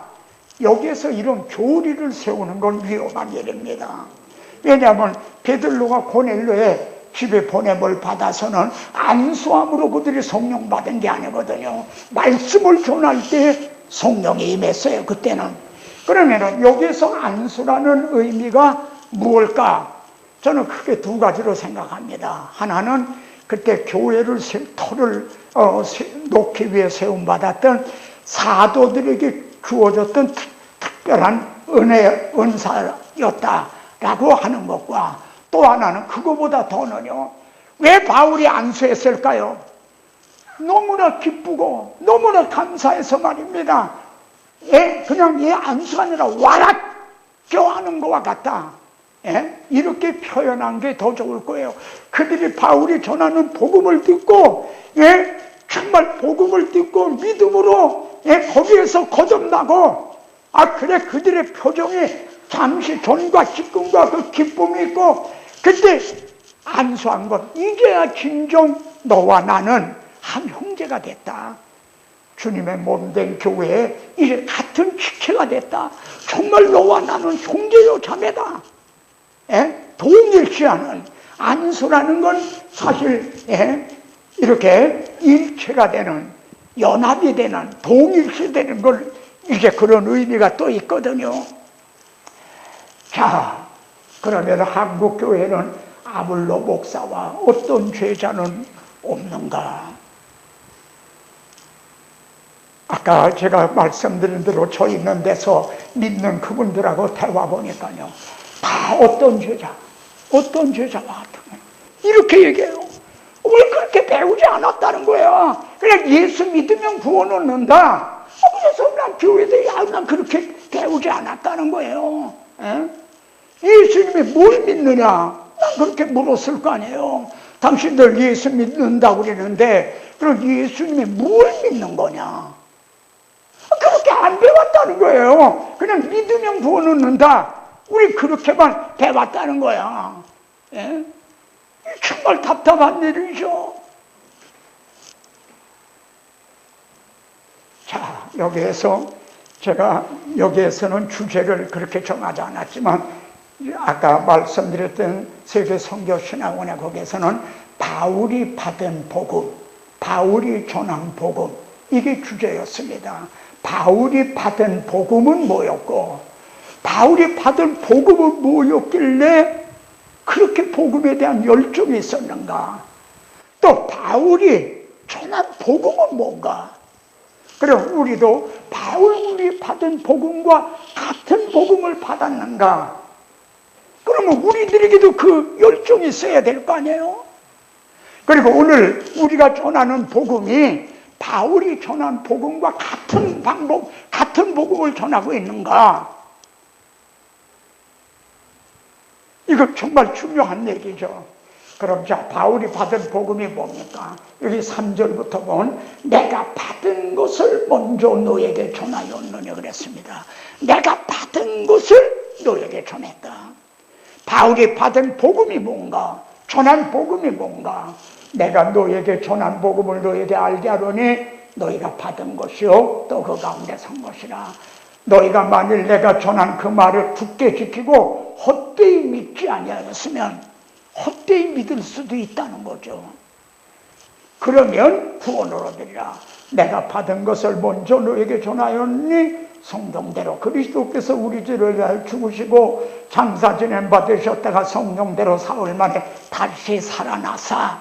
이것이 바울이 받은 복음이었고 바울이 전한 복음입니다. 그런데 바울이 받은 복음에는요 4가지 요소가 있습니다. 첫째는요 그리스도께서 그래요. 여기 보십시오. 이제 그리스도께서 예수께서 그렇지 않아요. 그리스도께서 라고 말해요. 그러면은 여기 그리스도께서 바울이 이렇게 말할 때는 베드로가 말해요. 주는 그리스도시요 살아계신 하나님의 아들이시니이다 하는 바울의 신앙 고백이 되는 거죠. 그리스도께서. 예? 바울이 이렇게 말할 땐 바로 예수님은 아브라함과 다윗에게 언약하셨던 그리스도시고 하나님의 아들이시다. 근데 그분이 우리를 위해 뭘 해주셨냐? 우리의 죄를 위하여 죽으시고. 이 말은 이제 로마서역에 우리가 아직 죄인되어 있을 때 그리스도께서 우리를 위하여 죽으심으로 하나님께서 우리에 대한 자기 사랑을 확증해 주셨다. 이런 의미가 그리스도께서 우리 죄를 위하여 죽으시고 라는 말에는 이런 의미, 그 외에도 뭐 얼마든지 바울이 증언한 그런 내용이 이렇게 들어있는 거죠. 자기 아들을 아끼지 아니하고 내어주시니까 이 그리스도가 누구신가? 근데 우리를 위해서 뭘 해주셨는가? 사흘 만에 다시 살아나사 죽으신 게 끝이 아니라 사흘 만에 다시 살아나셨다는 이는 종하신 사람으로 하여금 천하를 공의로 심판할 날을 작정하시고 이에 그를 죽은 자 가운데서 다시 살리신 것으로 모든 사람에게 믿을 만한 증거를 주셨습니다. 예수님이 이제 다시 살아나셔서요 부활승천에 하나님 우편에 계시다면 그가 심판주로 오신다는 거. 예? 그 주님이 심판주로 오신다는 그런 의미가 또 이 속에는 들어있는 거죠. 그리고 이 일이 성경대로 되어졌다는 겁니다. 임기응변으로 그냥 또 갑자기 된 게 아니라 성경대로 됐다는 거예요. 이거는 천지로 없어질지면 내 말은 없어지지 않느라. 이건 진실한 말씀이라는 거죠. 정말 믿을 만한 말씀이다. 이것이 바울이 받은 복음에는 4가지 요소가 있다. 자, 다시 한번요. 우리가 에베소서를 주제를 교회론이라고 말하고 골로새서를 기독론이라고 말합니다. 그럼 바울은 골로새서에서 예수를 누구라고 하는가? 하나님의 형상이라고 그러죠. 만물이 그에게 창조되되 창조주라고 말합니다. 예? 그런데 그분이 우리를 위해 뭘 해주셨는가? 그의 십자가의 피로 화평을 이루사 그의 육체의 죽음으로 말미암아 육신을 입고 오셔서 우리 죄를 위해서 대신 십자가에 죽으셨다는 거예요. 다시요, 예수가 누구신가? 그런데 우리를 위해 뭘 해주셨는가? 이것이 바울이 받은 복음이었고 바울이 전한 복음이었다. 여기 이 점에서 다시 한번 여러분을 상기시키려고 합니다. 복음서는 두 주제로 되어 있습니다. 예? 아주 기본적인 기초적인 거. 복음서는 내용이 많아요. 그러나 그거를 두 주제로, 복음서를 기록할 때는 기록 목적이 있습니다. 근데 두 주제를 증언하기 위해서 기록한 거다. 첫째는 그 분기점이요, 너희는 나를 누구라고 하느냐, 여기가 분기점입니다. 그래서 이걸 앞에는 예수님이 누구신가를 증언하는 데 초점이 맞춰져 있어요. 그리고 베드로가 주는 그리스도시요 하나님의 아들이십니다 하고 예수님이 누구신가 하는 신앙 고백을 하자, 두 번째는 그러면 그분이 왜 오셨느냐, 우리를 위해 뭘 해주셨느냐, 여기에 초점이 맞춰져 있습니다. 자, 다시 보세요. 이 분기점을 해서 이 어떤 사람에게 바람과 바다도 순종하는 거, 베드로가 주는 그리스도시요 살아계신 하나님의 아들이시니다 하고 고백한 건 하루아침에 된 게 아닙니다. 이 너희는 나를 누구라고 하느냐 하신 말씀은요, 이제 주님의 공생애 3년 거의 끝에 가서 하신 겁니다. 그러니까 3년 동안 주님을 따라다니면서 이 어떤 사람에게 바람과 바다도 순종하는 거, 주님이 물 위로 걸으신 거예요. 근데 주님을 배에다가 모셔놓고는 진실로 하나님의 아들이로소이다, 점점 예수님이 누구신가 하는 걸 알아가고 있는 거죠. 죽을 나사로를 살리실 때도요, 이 아버지께서 나를 보내신 것을 그들로 믿게 하려 함이니이다. 그리고 나사로야 나오라. 내 나흘이 돼서 썩는 냄새가 물이 흐르던 그가 나사로야 나오라니까 수고를 동일체 걸어 나오는 이분이 누구냐 이거야. 이 점점 예수님의 누구신가를 알아갔던 거죠. 그런데 신앙 고백을 했죠. 예수님이 누구시냐. 그러니까 이때로부터 비로소 말씀했어요. 왜 오셨는가? 그 하나님의 아들이 왜 육신을 입고 이 땅에 오셨는가를 비로소 말씀했다 이 말이에요. 예수님이 누구신가를 몰랐을 때, 불확실한 상태에서 내가 죽임을 당하고 3일 만에 살아나야 될 십자가를 말씀했다면 제자들은 다 도망가고 말았을 거란 말이에요. 이렇게 이제 말씀한 걸 한 번이 아니라 1차, 2차, 3차 나 주님은 강조를 하셨어요. 이처럼 복음서는 두 가지 주제로 되어 있습니다. 그런데 선지서의 주제도요, 보면은 두 주제로 되어 있다는 겁니다. 이는 한 아기가 우리에게 낳고 한 아기를 주셨다는 거죠. 한 아들을 우리에게 주신 바 되었는데 그분이 누구냐? 전능하신 하나님이라 영존하신 아버지라. 근데 그분이 우리에게 위해 뭘 했느냐? 여호와께서 우리 모두의 죄악을 그에게 담당시키셨도다. 선지서는 이렇게 두 가지 주제로 되어 있습니다. 미가서에도 보면요, 베들레헴에서 한 다스리는 자가 태어난다 이거야. 근데 그분은 베들레헴 사람이 아니라 그의 근본은 상고의 영혼에 있느니라. 자, 우리 동역자들에게 말씀을 드립니다. 여러분 중에 많은 분들은 이제 남산 내 10차 그리고 이곳에서 여러분을 통해 여러분은 그동안 하나님께서 여러분을 준비시켜 주셨다고 저는 믿습니다. 그래서 제가 정리를 하듯이 이제 요 몇 번에 걸쳐서 제가 증언한 거를 다음번에, 오늘은 창세기만을 오늘 하루는 전하게 될 겁니다. 창세기를 못자리라고 그러거든요. 창세기만 바로 알게 되면요, 이제 계시록까지가 벌써 열리게 됩니다. 첫 단추를 바로 끼는 게 중요한 거죠. 근데 제가 왜 이 작업을 하느냐면 이제는 여러분이 증언하라는 겁니다. 하나님이 또 그렇게 들어쓰실 것이다. 예? 나는 뒤에서 여러분을 위해서 전도의 문을 열어주시기를, 그래서 마게도냐 사람들이 건너와 우리를 도우라 한 것처럼 사방에서 여러분들이 초청을 받고 보냄을 받아서 입을 벌려 복음의 비밀을 담대히 증언하게 하시기를요.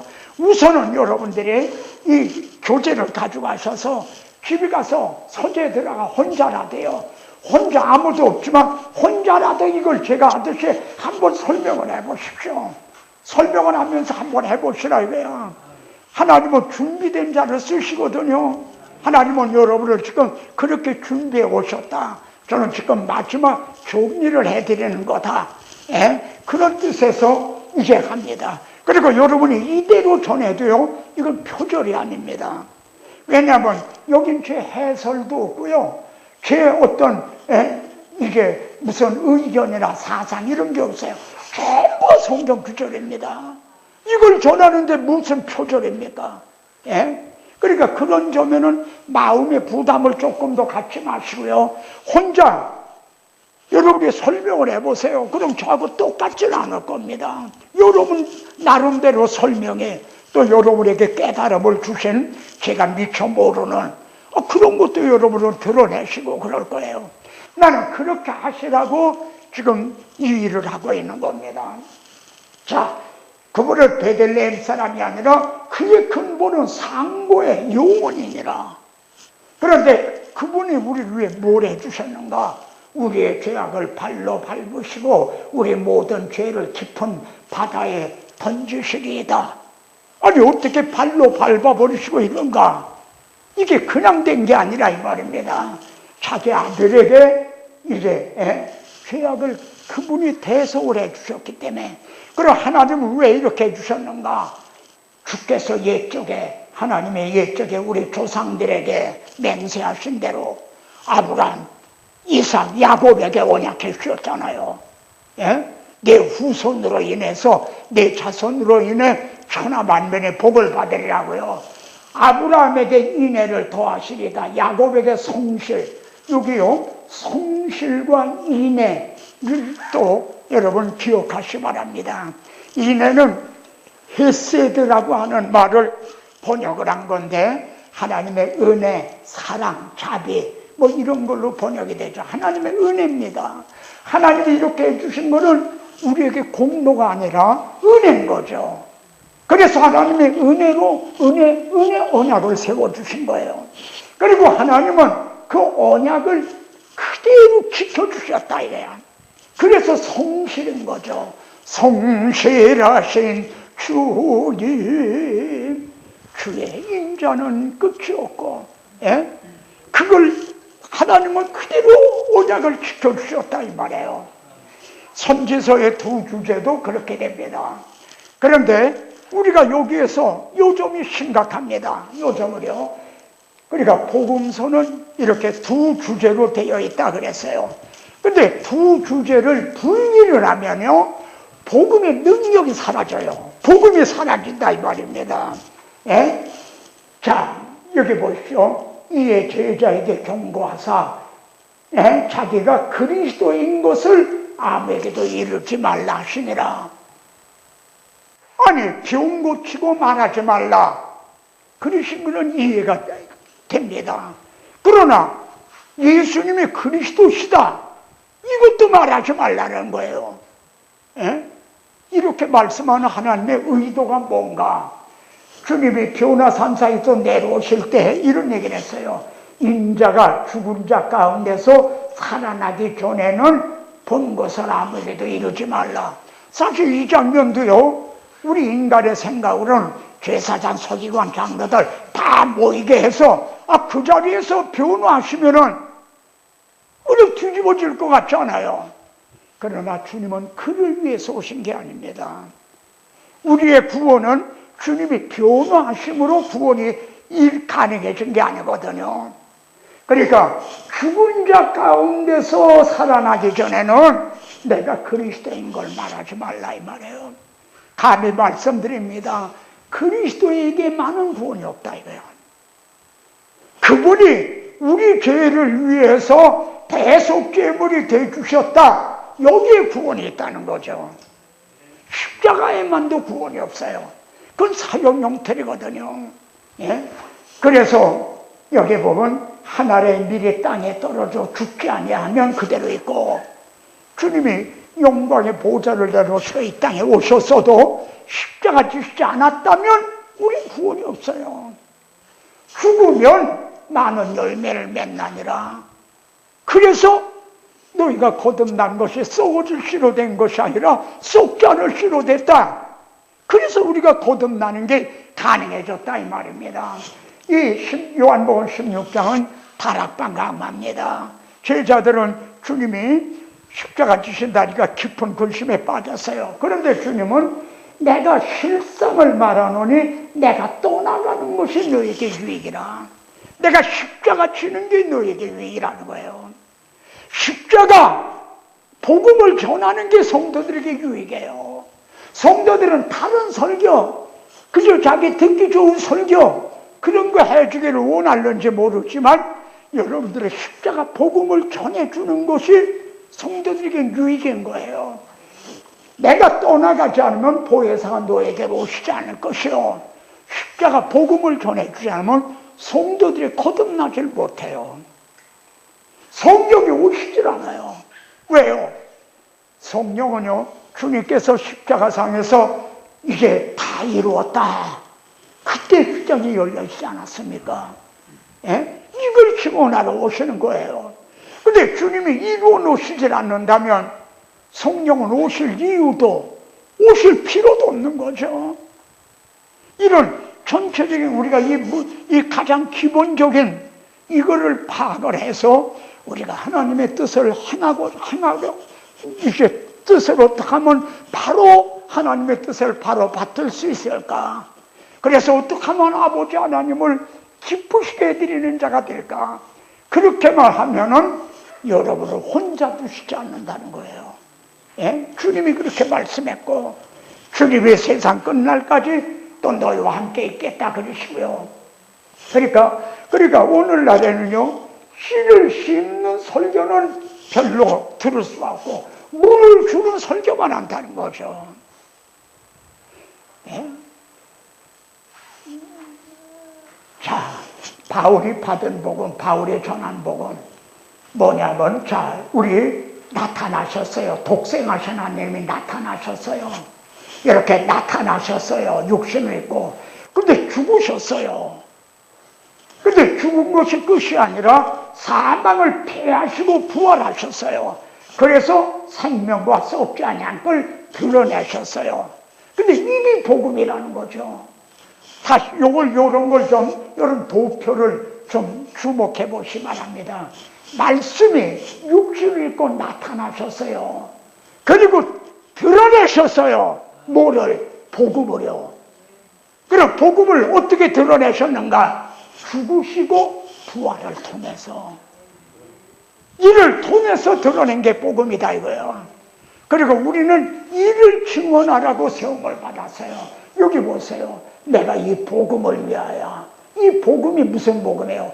육신을 입고 나타나셔서 죽으시고 다시 사심을 통해 드러내신 이 복음을 위해서 나는 선포자와 사도와 교사로, 제가 여기 선포자라는 데다가 이렇게 둘레 씌우란 말이요. 이 순서에 주목해 보시라. 여기에 바울의 마음이 담겨 있다는 거죠. 사도를 앞에다 놓을 것 같잖아요. 나는 이 복음을 위하여 사도로 세움받았다. 그 다음에 선포자 교사로 아니라는 거예요. 예? 누가 아볼로와 같은 대학자냐? 그게 중요한 게 아니라 브리스길라, 아굴라와 같은 천막 만드는 그런 사람이라 하더라도 누가 나타나셔서 드러내신 복음을 바로 증언하느냐? 이 시대는 이 사람이 필요하다 이거야. 예? 그래서 여기서도 그래요. 디모데 후서만이 아니라 디모데 전서에도 이를 위하여 내가 전파하는 자와 사도로 세움을 받았다. 왜 이 전파하는 자를 앞에다 놓는가? 요 앞에 보세요. 그가 모든 사람을 위하여 자기를 대속제물로 주셨으니, 그래 이걸 전하는 게 중요하지. 내가 목사냐 아니면 전도사냐 강도사냐, 이게 중요한 거 아니다 이거야. 그가 예수 그리스도가 그가가 누구예요? 하나님의 아들이에요. 말씀이 계시니라. 이 말씀은 곧 하나님이시니라. 그분이 자기를 대속제물로, 우리들의 대속제물로 주셨다 이거야. 그래서 육신을 입고 나타나셔서 드러내셨다. 이걸 누가 전하느냐? 중국에 가보니 평신도 선교사님들도 많아요. 근데 아주 잘하시는 분들도 있어요. 그분은 집사예요. 예? 그런데도 직감을 해요. 웬만해서는요, 직감을 해도 이제 중국 사람들이 알아듣질 못해. 성교 때문에요. 예?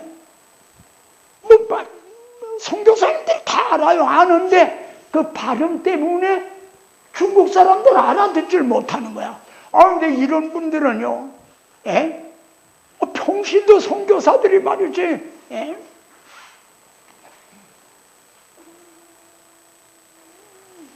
우리가 딱 끝까지 이르러 복음을 전하라 그러셨잖아요. 여기에 혼돈하시지 마십시오. 딱 끝까지 이르러 복음을 전해야 될 그 내용이 뭡니까?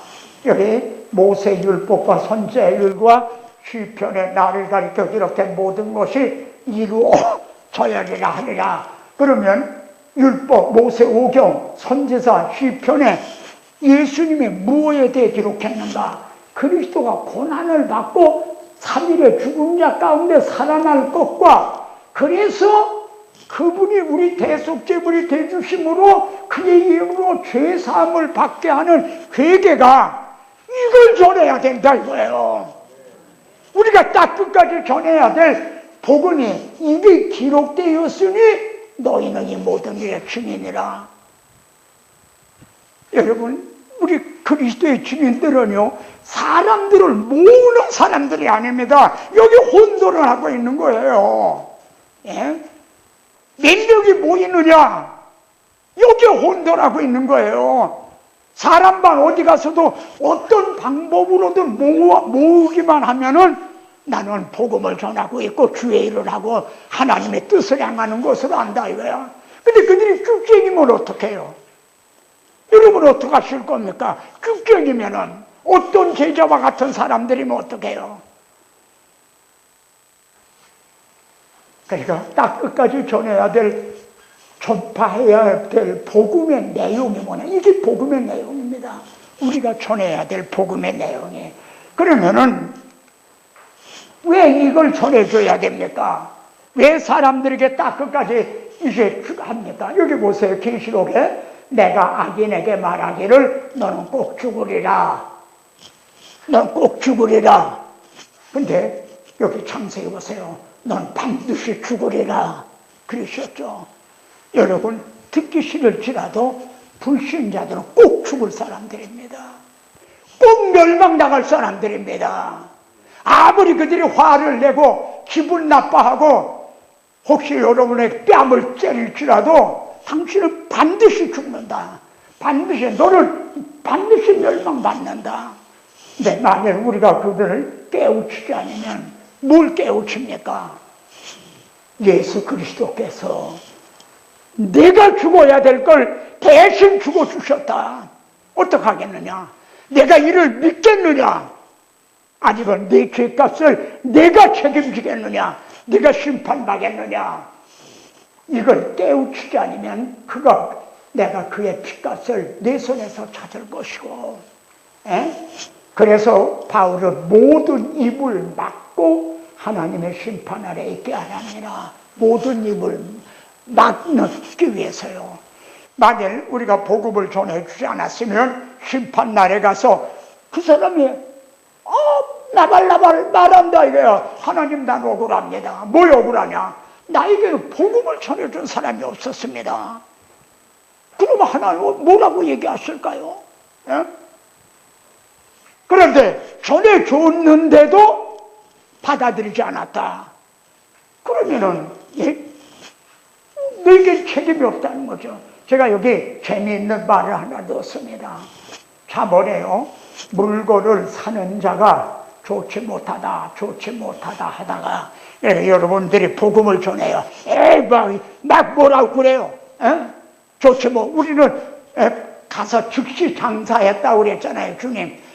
그런데 우리가 복음을 전하는데 좋지 못하다. 그런데 돌아간 후에는 자랑하는, 과연 그 물건 좋더라. 저는 이 말씀에서요, 여러분이 복음을 전했어요. 막 그 사람이 대항을 하고 비방하고 막 그냥 받아들이지 않아요. 그런데 그 사람이 집에 갔어요. 그날 밤에 자리에 누웠어요. 너는 반드시 죽으리라. 심판, 멸망, 지옥. 성령께서 그걸 아마 생각나게 하시겠죠. 나는 그런 역사가 분명히 수반하리라고 봅니다.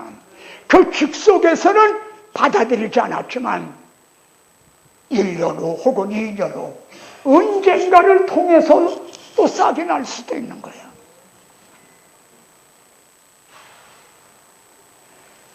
바울 보십시오. 난 꺼림이 없이 여러분에게 전했다는 거예요. 십자가의 도가 멸망하는 자에게는 미련한 것이로되, 그걸 바울은 알았지만 자기는 꺼리지 않고 전했다는 거예요. 하나님에 대한 회개와, 그러니까 네가 지금 간 그 잘못 가고 있다, 돌아서라. 회개.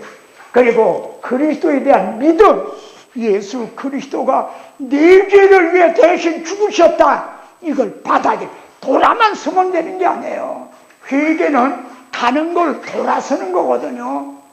돌아만 서는 게 아니라 예수 그리스도가 내 죄를 위해 대신 죽으셨다는 걸 믿으면, 우리가 전에 그 회개와 믿음을 증언했다는 거예요.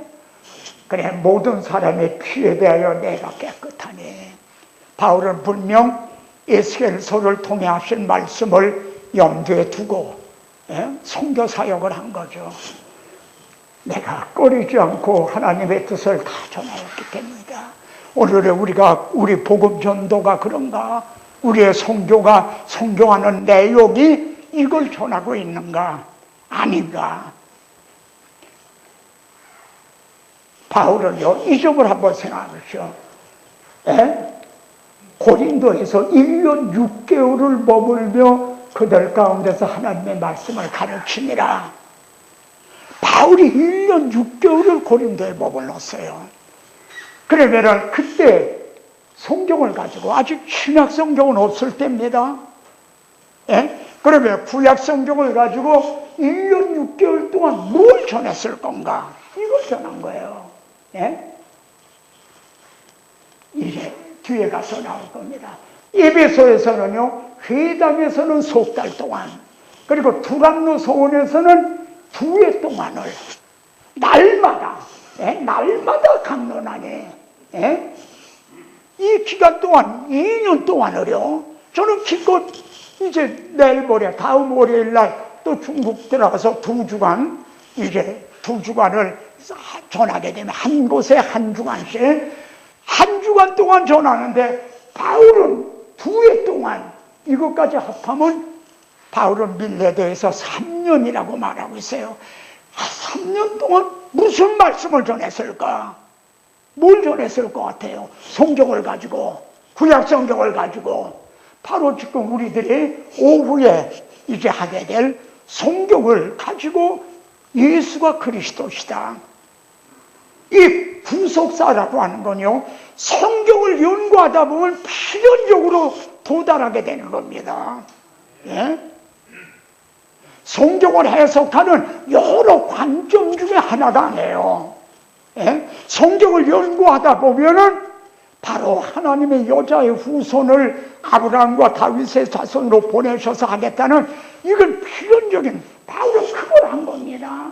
데살로니가에서는 세 안식 동안 성경을 가지고, 또 로마에서는 이태 동안 자기 새집에 머물면서 뭘 전했을까? 바로 우리는 지금 그것을 이제 연구하려고 하는 겁니다. 자, 보세요. 뭘 전했겠는가? 여기 보면요, 이런 얘기를 합니다. 선지자들과 모세 오경이죠. 반드시 되리라고 말한 것밖에는 없다 이거야. 에? 그러면은 바울은 성경을 구속사라고 하는 그런 관점에서 본 거예요. 자, 이 복음은 바울은 로마서를 기록하면서도요, 내가 지금 여러분에게 전하는 복음은 아닌 밤중에 홍두깨 내밀듯 한 게 아니다. 선지자들을, 하나님의 선지자를 통하여 성경에 미리 약속하신 것이다. 바울은 그걸 전했다 이거야. 이제는 율법에 하나님의 한 의가 나타났으니 율법 외에 이제 의가, 하나님의 의가 칭의예요. 여기서 이 복음이 나타났다 이거야. 근데 이게 율법과 선지자에게 증거를 받은 것이라. 율법과 선지자란 구약성경의 대명사입니다. 여러분이 가진 구약성경 보시오. 거기에 구구절절이가 이를 증언하고 있다. 또 이제도 여기 서서 신문 받는 것은 하나님이 우리 조상에게 약속하신 것을 바라는 까닭이니, 조상에게 약속하신 게 뭡니까? 네 자손으로 인해 천하 만민의 복을 받으리라. 그리스도를 아브라함과 다윗의 자손으로 보내주시겠다는 거죠. 자기는 그걸 바라는 까닭이다. 내가 오늘까지 서서 높고 낮은 사람 앞에서 증언한 것은 선지자들과 모세가 반드시 되리라고 말한 것밖에 없다. 나 성경 바깥에 말하고 있는 게 아니다. 저도 여러분에게, 또 여러분도 가서 증언한 거는 여러분의 생각 뭐 이런 걸 말하는 게 아닙니다. 성경에 반드시 되리라고 말한 거, 그럼 그게 뭔가? 그리스도가 고난을 받으실 것과 죽은 자 가운데서 다시 살아, 이게 핵심입니다. 다시요, 성경은 문제에 대한 답안입니다. 그런 핵심적인 문제가 뭔가? 죄가 들어오고 사망이에요. 죄가 들어오고 죄값은 사망이다. 그래, 이에 대한 핵심적인 답안은 뭔가? 죄가 없으신 하나님의 아들이 우리 죄를 위하여 대신 죽으시고, 그리고 죽음의 뜻이 아니라 부활하심으로 사망을 피하셨다. 이게 아주 명명백백한 답안입니다. 그런데 오늘의 무슨 CT에 쓰고 어디고 뭐 이런 데서 하는 그 많은 설교들, 홍수 같은 설교를 들어보십시오. 다는 아닙니다. 남은 자가 있습니다. 그러나 대부분이 이 복음의 핵심은 없다는 거죠. 그러면서도 당신들은 복음을 전하는 줄 알고, 하나님의 뜻을 행하는 줄 알고, 하나님을 기쁘시게 하는 자인 줄 알고,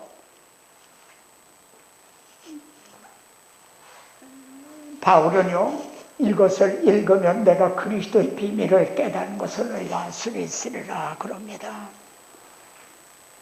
이제 우리가 지금 바울이 깨달은 그리스도의 비밀을 이제 조목조목 살펴나갈 겁니다.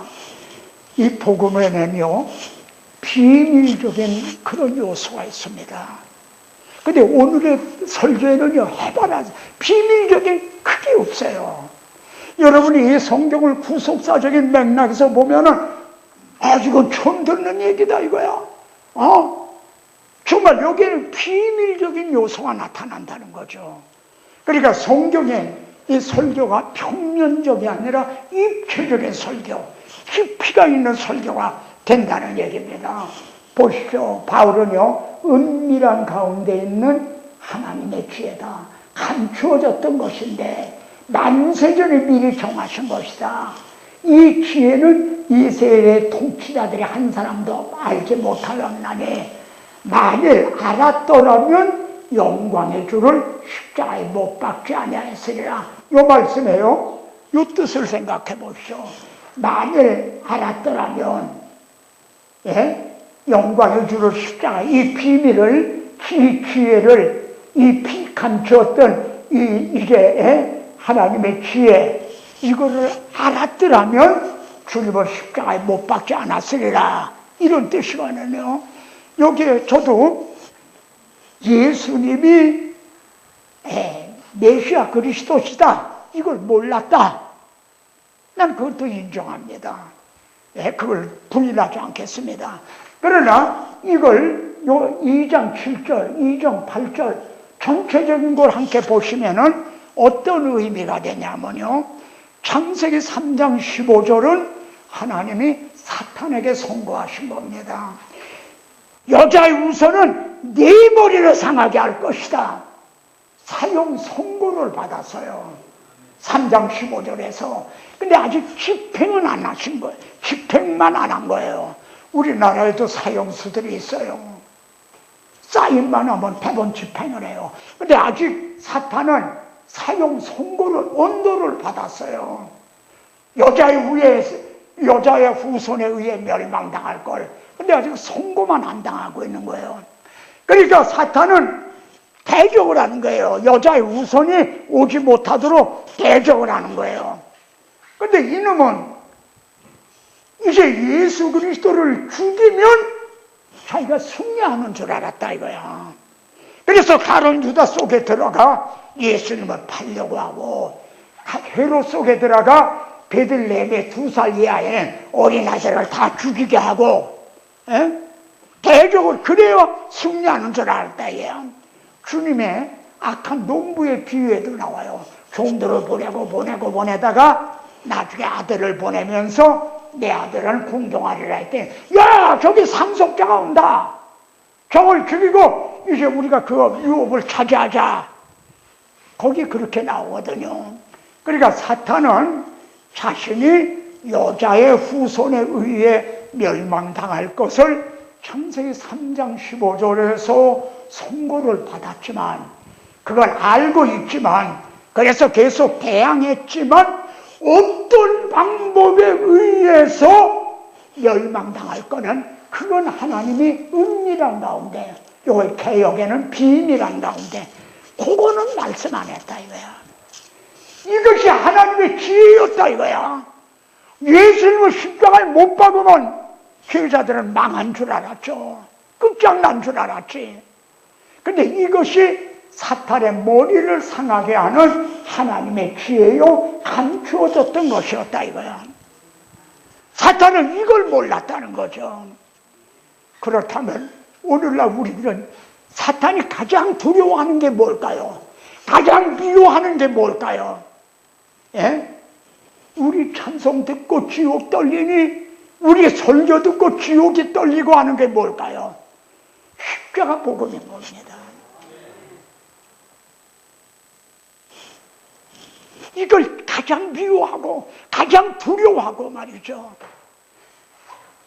여기에서도 하나님 속에 감추어졌던 비밀의 경륜, 복음의 비밀을, 여기 복음의 비밀이라고, 내가 이 그리스도의 비밀을 깨달은 것을 너희가 알 수 있으라. 자, 바울이 깨달은 복음의 비밀을 우리가 깨달아야 되고, 그래서 바울이 증언한 복음을 우리가 증언해야만 하겠습니다. 자, 바울이 깨달은 복음에 대해서 제가 이것도 또 집어넣었어요. 공자는요, 아침에 도를 들으면 저녁에 죽어도 좋다. 그러니까 도를 못 들은 거예요. 해답을 못 얻은 거예요. 불교도요, 석가모니에 산법인설이 있어요. 이게 아주 기본 진리입니다, 불교에. 근데 못 찾았어요. 그래서 지금 불교 절간에 가보면요, 이제 불교에도 신학교가 있어요.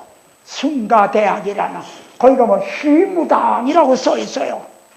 제가 직접 봤어요. 가보면 잃어버린 소를 찾는다는 거죠. 그러니까 내가 누군가, 진리가 뭔가. 그리고 저기 어디에요? 내장산 있는데 이쪽에 그 무슨 오래된 절이 있어요. 내장산 쪽만. 거기 가면 이게 뭐고 그렇게 써 있어요. 이걸 그것만 생각하면 이게 뭐고, 난 어디서 왔다 어디로 가는 거 뭐고. 근데 지금도 못 찾고 있어요. 근데 주님은 소크라테스도요, 너 자신을 알아라 그러잖아요. 이게 좌우명으로 삼았다 그래요. 근데 성경은요, 하나님을 알아라 그래요. 바울은 에베소 1장에서 지혜와 계시의 영을 주셔서 하나님을 알게 하시고, 예? 이 철학은 너 자신을 알라 그래요. 그러나 신학은 하나님을 알아라. 그렇게 말해요. 근데 주님은 내가 길이고 너희가 찾는 내가 길이고 내가 진리고 내가 생명이다. 다른 종교는요, 이것이 진리다, 저의 길이다 그래요. 근데 주님은 I'm the way, I'm the truth. 내가 길이고 내가 진리다. 예? 이렇게 말한 분이 어디 있었나요?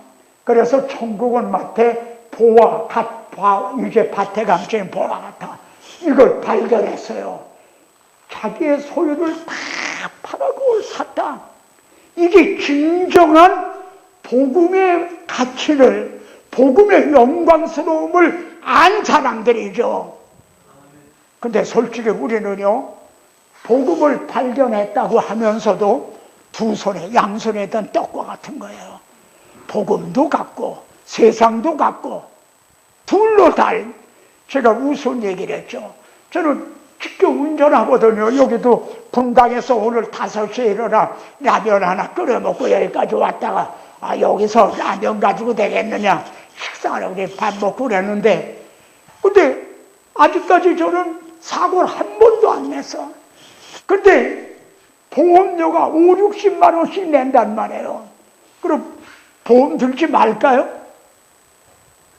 지금 몇십 년을 한 번도 사고를 안 냈으니 보험 들지 말까요? 그래도 여러분, 그래도 목소리 드셔야 돼요. 왜요? 혹시나 해서요. 근데 오늘날 예수 믿는 사람들이 이런 것 같다 이거야. 혹시나 만약에 지옥 천당이 있다면, 만약에 최후 심판이 있다면, 예? 그런 식으로 말해요. 내 천국은 마치 좋은 진주를 구하는 장사 같다. 자기 소유를 다 팔아 산다. 내 바울은 이걸 발견했죠. 예. 다 해로 여길 뿐더러 모든 것을 해로 여기면 내도 그리스도 예수를 아는 지식에 가장 고상하겠답니다. 내가 그를 위하여 모든 걸 잃어버리고 대설불러 여기면 이 보배 하나 없고 그리스도 한 분 없고, 예? 바울은 그래서 이 보배를 질그릇에 가졌으니 난 질그릇이다. 그러나 나는 이 보배를 발견해 이걸 난 가졌다. 그리고 나는 이를 증언하면은, 예? 내 생명조차도 나는 조금 더 귀한 것으로 여기지 아니한다. 바울은 보배를 발견하고 모든 걸 다 잃어버리고 그거 하나 샀고, 예? 그리고 이 보배를 딱 차지하고 이를 증언하는 일에는 생명을 걸었던 거예요. 그러니까 신약의 성경에서 바울만큼 고난받은 사람이 없을 겁니다.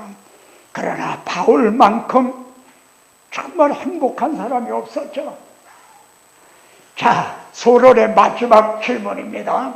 여러분 좀 보시죠. 이게 굉장히 제가 깨닫기는 중요한 질문입니다. 소론 부분인데요. 마지막 질문. 여기 주님은요, 너희가 성경에서 용서하는 줄 생각하고 성경을 연구하거니와 이 성경이 내게 대하여 증언한 것이라 그러셨어요. 이거 부인하는 설교자가 있을까요? 구약 성경의 중심은 예수 그리스도다. 그리스도를 증언하는 것이다. 이걸 다 인정을 해요. 그런데 양파 껍질을 벗기듯이요, 하나만 더 벗기고 조금 깊이 들어가 봅시다.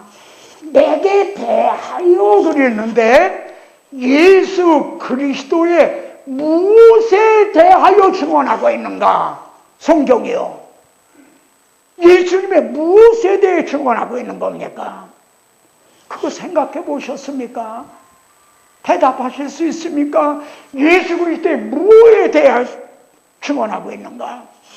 여기 자체 대답이 나와요. 여기 자체, 본문 자체 대답이 있어요. 예? 그건 뭡니까? 영생입니다. 영생을 얻는 줄 생각하고 영생 얻기 위하여 내게 오기를. 어떻게 해서 우리에게 영생이 주어졌습니까? 교훈이 아닙니다. 기사 이적이 아닙니다. 우리 죄를 위해서 죽으시고 다시 사신 이를 통해서 우리에게 영생해 주었어요. 그리고 성경은 이를 증언하고 있다는 겁니다. 근데 오늘 이걸 놓치고 있다는 겁니다.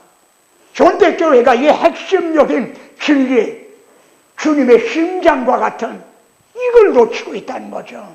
그러니까 이게 빠지고 나니까 복음의 능력을 상실한 거야 되는 거예요. 그러니까 한국교회 윤리 수준이 왜 이렇게 땅에 떨어졌습니까? 그래서 이렇게 말합니다. 주님은 너희를 고발하는 자가 있으니 너희가 바라는 바 모세라. 왜 모세가 고발을 할까요? 이는 왜냐하면 이는 그가 내게 대하여 기록하였습니다. 모세가 기록한 게 뭐죠? 모세오경입니다. 그럼 이제 식사하고 우리가 볼 겁니다. 그럼 모세가 기록한 이게 창세기에서 예수님이 무엇에 대하여 기록하고 있는가? 바울은 이 그리스도의 비밀, 이걸 깨달은 거예요. 구약성경을 통해 바울 당시는 신학이 없었어요. 근데 바울 구약성경을 통해 바로 그리스도의 이 비밀, 그리스도가 우리 죄를 위해 죽으시고 다시 사셨다는 이 비밀을 깨달은 거예요. 이것이 바울이 받은 복음이었고 그래서 바울이 증언한 복음이었다. 그런데 모세가 내게 대하여 기록한 것은 전하지 않고 구약성경을 통해 엉뚱한 것만 전한다면은 모세가 고발할 거라는 겁니다. 저 사람 성경을 기록한 목적대로 설교하지 않은 사람입니다. 내가 모세오경을 기록할 때는 이런 목적으로 기록했는데 저 설교자는 그것대로 하지 않은 겁니다. 이 말이 욥기 마지막 장에 나옵니다. 욥기 마지막에 보십시오. 하나님이 노하셨어요. 세 친구에게. 예? 왜냐하면 너희가 내게 대하여 말한 거, 내게 대하여 설교했는데 욥이 말한 것처럼 잘못했다는 거예요. 설교를 잘못했다는 거예요. 욥기 마지막 장을 보십시오. 예? 그래서 모세가 고발하는 예? 그러면 여기 히브리서에서는요, 또한 모세는 장래에 말할 것을 증언하기 위하여 세움을 받았다. 장래에 말할 거가 뭡니까? 출애굽을 통해서 영적 출애굽을 증언하기 위해서. 다시 이 점을 여기다 놓습니다. 핵심적인 문제가 뭐냐? 죄값은 사망이라, 죄와 사망입니다. 핵심적인 답은 뭐냐? 하나님의 아들이 우리 죄 때문에 대신 죽으시고 부활하심으로 사망의 권세를 피하셨다. 자 보십시오. 그들의 죄를 그들에게 돌리지 아니하시고 너의 죄를 네가 책임을 져라 그러시지 아니하시고 하나님의 죄를 알지도 못하신 이를 우리를 대신하여 죄를 삼으신 것은 그래서 우리 죄를 해결하셨어요. 예? 우리로 하여금 그 안에 하나님의 의가 되게 하렵니다. 우리는 죄만 해결함을 받은 사람이 아닙니다. 죄는 누더기 옷과 같아요. 그래서 우리 죄를 벗기시기만 한 게 아니라 의의 옷을 입혀주셨다 이 말이에요. 의롭다함을 얻게 하셨다. 그리스도의 사랑이 우리를 강권하시는도다. 바울을 막 잡아 끈다 이거예요. 그럼 바울을 잡아 끄는 그리스도의 사랑이 뭡니까? 우리가 생각한데 한번 생각을 해봐라. 그리스도가 누구신가? 그분이 우리를 위해 뭘 행해 주셨는가? 여러분을 위해서 제가 위에 연태 위엔가 갔더니 거기 한국 한인교회가 큰 예배당을 줬어요. 근데 그 목사님이 간과 심장이 완전 망가졌어요. 아주 이건 고칠 수 없는. 그런데 형제 중에 전도사님이 자기의 심장을 띄워드렸어요. 그리고 다른 형제가 간을 띄워드려서 간과 심장을 동시에 이식 수술을 하고 병원에서 퇴원하시던 날 목사님은 사회를 보시고 저 설교를 하고 그런 감동적인 설교를 한 적이 있는데요. 여러분을 왜 간을 띄워줄 자가 있습니까? 심장을 띄워줄 자가 있습니까? 그런데 한 예수 그리스도가 누구십니까? 나는 중국 가면 시진핑 수상이 여러분을 위해 대신 죽어줄 수 있습니까? 미국 오바마 대통령이 여러분을 위해 대신 죽어줄 수 있습니까? 근데 그리스도가 누굽니까? 그분이 우리 위해 뭘 해주셨습니까? 이걸 믿는다고 하면서도 어쩌면 그렇게 힐 것들도 안 하느냐? 바울은 그리스도의 사랑이 우리를 강권하신다. 한번 생각을 해봐라. 그런데 우리는 어떻게 이렇게 힐 것도 안 하느냐 이거예요. 그가 모든 사람을 대신하여 죽으시면 오직 그들을 대신하여 죽었다가 다시 사신 일을 위하여 살게 하려 함이라. 이것이 기독교의 핵심 가치입니다. 그런데 오늘날 아직도 우리들에게는 말세에 고통하는 때가 이르리니 자기를 사랑하며 돈을 사랑하며 그런 사람들을 양성하고 그 사람들이 예수 그리스도 그리스도인이고 예수님의 제자고 하나님의 자녀고 천국 백성인 양 우리는 착각하고 있는 거 아니냐. 기도하겠습니다. 하나님, 발 아래 앉아서 말씀을 받습니다. 보시옵소서. 주님의 피로 값을 주고 사신 남녀 종들입니다.